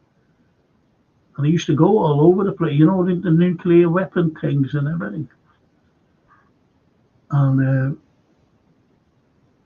he went over to Iraq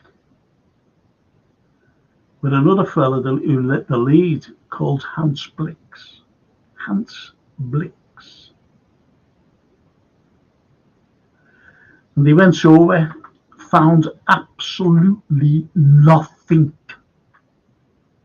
And he said, there's nothing here.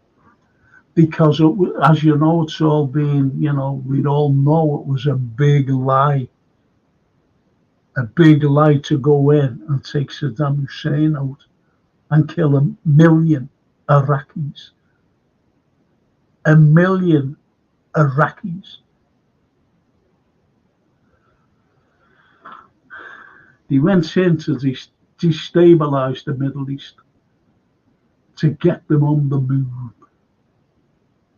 Besides stealing the oil as well, like, by the way, and the gold and everything, all the resources, steal that and everything. And what's happening? What's happening in Europe? All the migrants.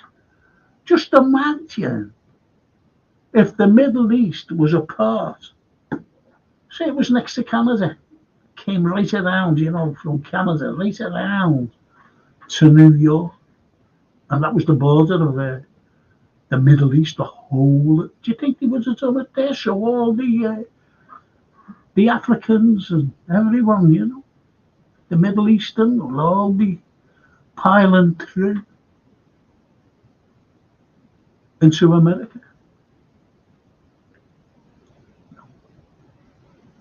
They just wanted it in Europe to destabilise Europe. Is Europe destabilised? You wouldn't, Coco. You mightn't think so now, but it is. There's Maloney, Italy. Maloney got through because of their social values, social ideology. But she was teaming up with the EU. The EU was a horrible, horrible bureaucrats who are unelected, telling you what to do.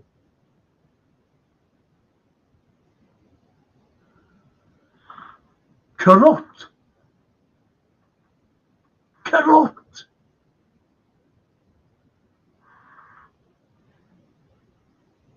And their party went, you better start changing your little minds here, Georgia. Georgia Maloney, that is, not the country. Better start changing your minds. You're go. So now she's realised. She's realised what the likes of Macron is. Phony. Them all. And especially those bureaucrats.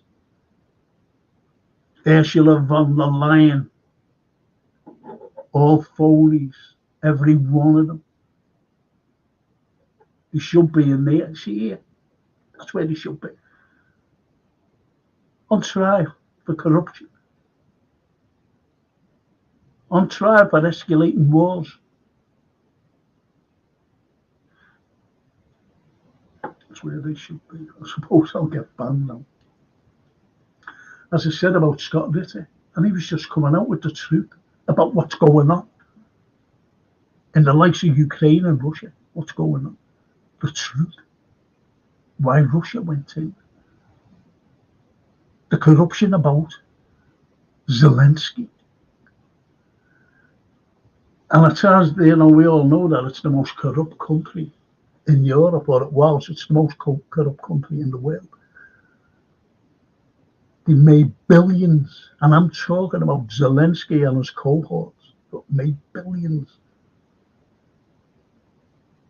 You're getting the truth about Israel and Gaza. And the FBI raided his house last week. There's another girl, lovely, from Africa, called Tulsi Gabbard. She was in the army, the American army. She was a senator as well. Now she's being followed everywhere because they think that she's a foreign agent or something. Put her on a list. This is at the American government because she tells the truth. Do you understand about control? It's the way it is. We're going backwards. We're going worse. We're going worse.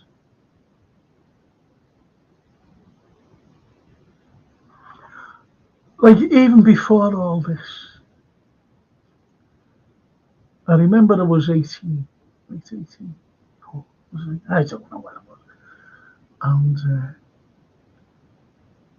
I've always supported Italy. Always. Italy. Only through my family and the roots and that. But I've always supported the Azores. That's yeah, it's a tip. That's yeah, well, yeah. And he always calls me Baresi because of it. Franco Baresi. But the point is, I got called. I remember it. Oh, you're a traitor if you're supporting Italy. No, I kids didn't say that, it's like the lads. I said, oh, behave yourself. Why? I said, you're an Evertonian. I'm not calling you a traitor because you don't support Liverpool, and I'm a Liverpool supporter. He said, but you're still a traitor, aren't you, because you support Liverpool? But you see what I mean? Getting called a traitor because I supported Liverpool. There's a woman by the name of Victoria Newlands, and she said, you're a traitor if you support Russia. This is to the Americans. Anyone in America, you're a traitor. Because she's a Russophobe. She hates Russia. But we do. What do we hate Russia for? You ever done anything to what they invaded us, have they? No, we invaded Russia, remember? Not the Crimea. The Crimean War.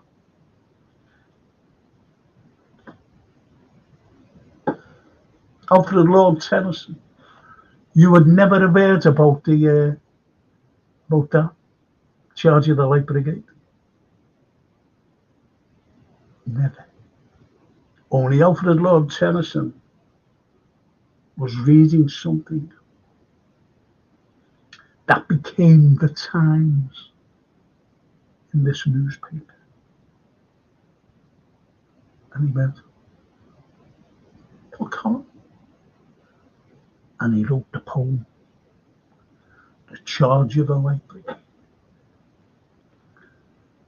Guns to the left of them, guns to the right of them. Brilliant.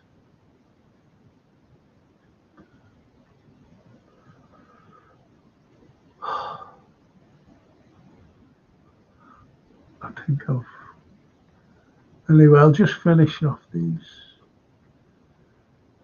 All thinking of Darryl at this time. Wish we're all with you, Darryl, from Frank's community. That's lovely. I'll send him that message, mate.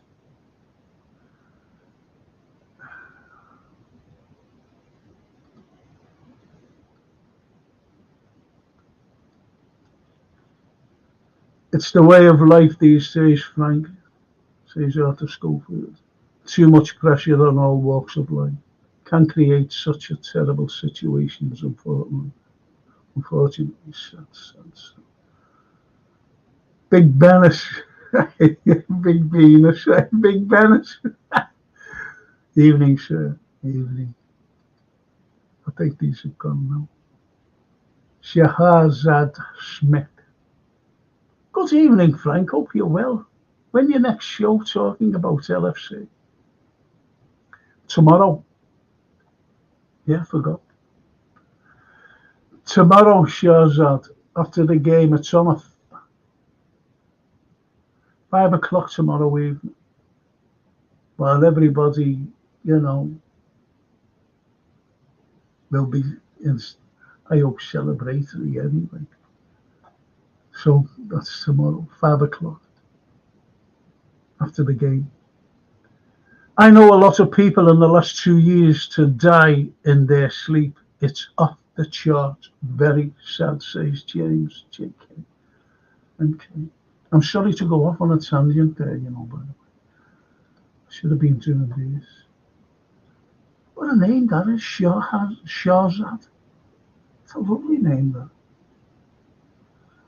They wanted John Lennon out of the country for years, says Gary. Yeah, of course they did. He hated him when he was doing that, the big march in New York. And Xmas war is over. Nixon hated him. Nixon. I know this sounds mad. Honestly, I know this sounds mad. But Nixon was jealous of him, because he wanted to bring the troops home. He wanted to bring the troops home, and everybody was, and he went, oh, Lennon's always saying, because he was very vociferous about the Vietnam War.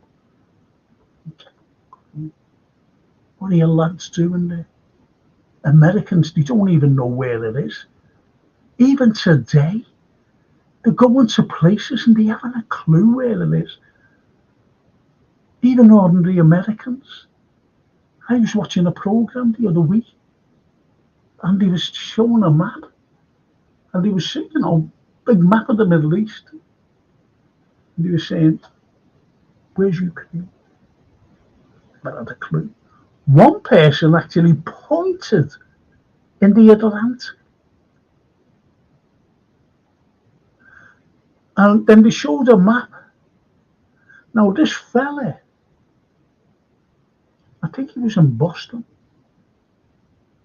but it had no names on, just a map.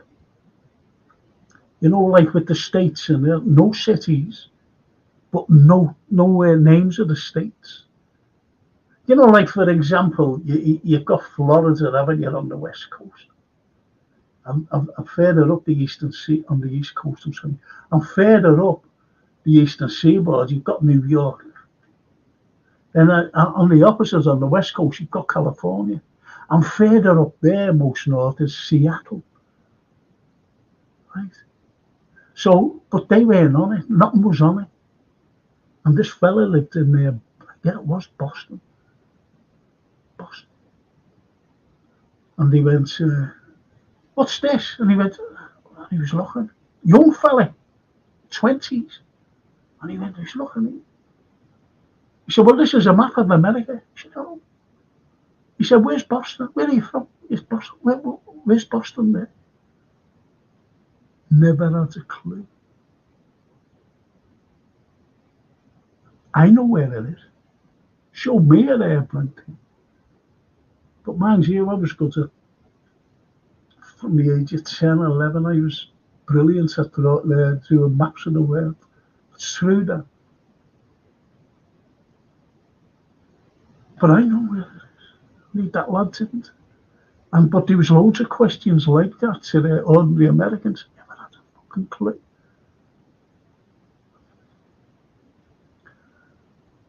Gary Rigby.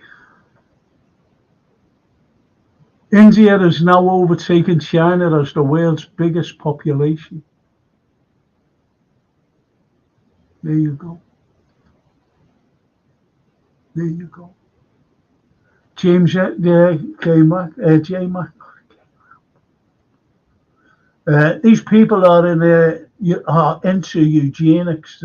Darwin was one, and H.G. Wells. Look at the Brave New World. Huxley, yeah. And a guy called Eric Blair, who wrote 1984 in 1948. He called it Big Brother. George, you mean? Yes. Technically, yeah. Absolutely. Huxley was, he was very, but they were all in depth. But the likes of the other fella, Orwell, George, he put it over very nicely as a story. Could have read it then and gone, that never happened, put it down. And it's happened. It's gone beyond 1984. I'm talking about the philosophy of it, that is. And you've got the likes of, H.G. Wells. He had the visions of wars. And he had the visions also of alien wars. Never mind human being wars, but alien wars. Like John Wyndham. But H.G.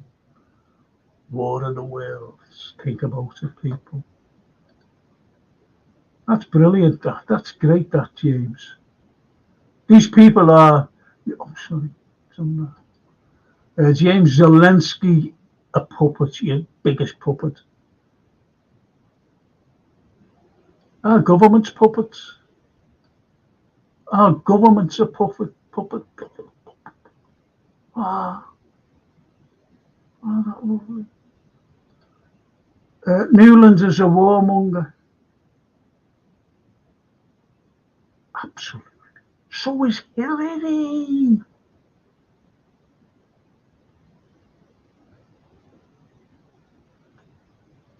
Yellen. Do you remember Albright?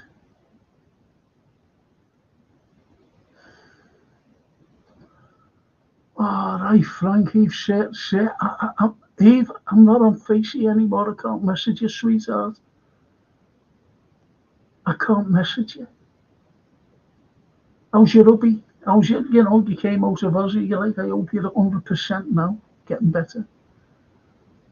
Oh, Eve, I'm so sorry, sweetheart. I can't talk to you. We talk about all the problems of what's going on. I'm talking about our ideology as well. Everyone who wanted a peace, look what happened to them. Gandhi, Kennedy's, Malcolm X. Bang on. Bang on. What about Martin Luther King? Now do you know that it was the CIA who shot him, not that James Earl Ray. Get him out the way. If you were a black man then, there's nothing down for you. So right, Gary, that's a cracker, that Gandhi, Kennedy, Malcolm. JFK wanted to bring troops home as well as then bang 22nd of November 1963. Rest is his story.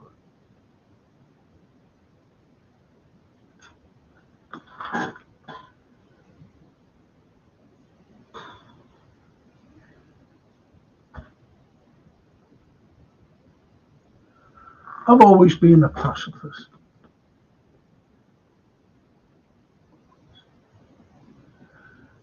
And people bend the truth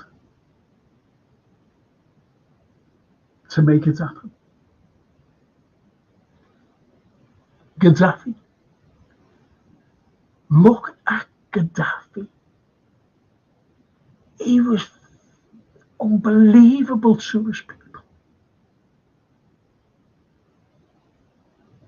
Gave them everything. And someone asked him, why do you live in a tent in the desert? His answer to that was, I was born in a tent. And my people will have houses before I live in a house with bricks. I was born in a tent and I will die in a tent. My people come first. He gave them money if they was having a baby, if they were getting married, he'd give them an apartment on 60,000 quid equivalent of everyone.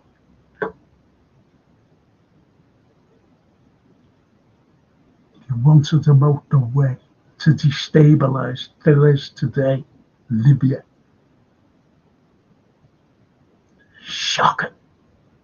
Because he would have stopped the boat people. If they would have been there, he would have, none of them, because that's what they wanted. They wanted these people to get over into Europe. He'd have stopped all that. Get them out of the way. Say he was a bad dude. He wanted to get rid of Bashar Assad. Said he was bombing his own people with barrel bombs, which became now debunked. And I even said, why would he want to do that to his own people? Why? Why?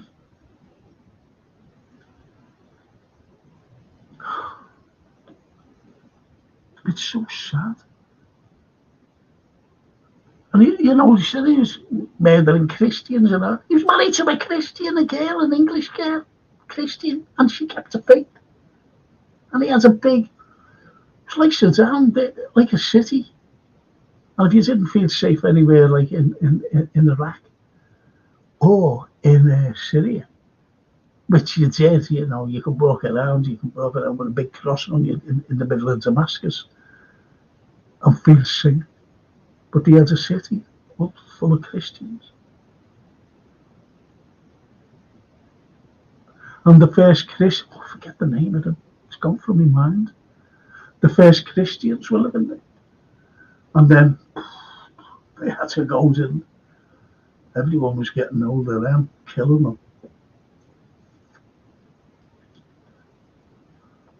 So, Red Bears, I know you've gone, mate. I'm not chatting till we sign someone. Been watching afar. Fascinating as always. Oh, thank you, Red Bears. Wondering about you. And Jay, we are alien. They probably saw jets, drones, laser weapons, and robots. I'm going to, in my film and TV review tomorrow, I'm going to ask you to watch a certain film. It's brilliant.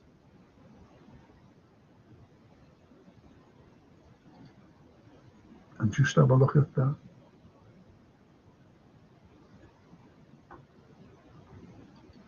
And watch this film tomorrow. Thank you so much for tonight, and I didn't realise what time it was. I'm sorry, I was going off on a tangent. Just got to say a big thank you to you all for joining me tonight for this first of the murders. Thank you.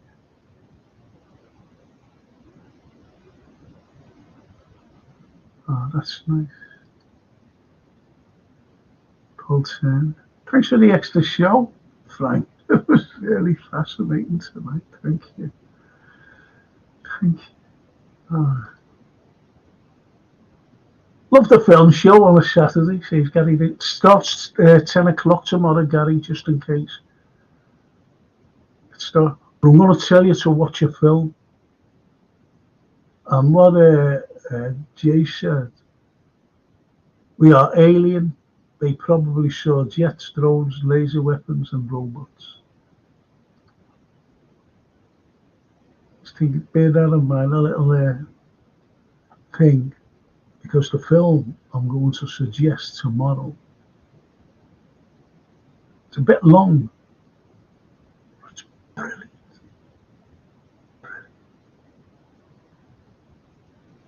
I love the actor in it. He's a great actor, this fella. I've seen him in a few things.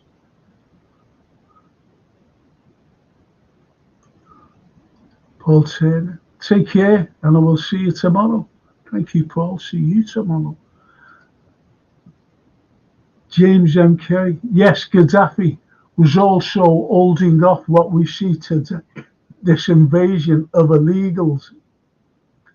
Gaddafi talked about virus being released in the UN in 2011 in his last speech. They took him out. You've got the monkey virus now, haven't you there, James? Brilliant tonight. Join me on Wednesday, James, because I'll be talking all about this in a special show, rather than football, which we all know. My Reds, films. So, but this will be different next week, okay? And the murders will be the following week as well. Thank you so much for joining me. Thank you for staying with me. And I'll see you all tomorrow morning for the film show. Then in the afternoon for the football show. Our first game. Up the Reds. Come on. Get in there. Thanks, lads. Thank you. Love you all. Thank you. Much respect from me.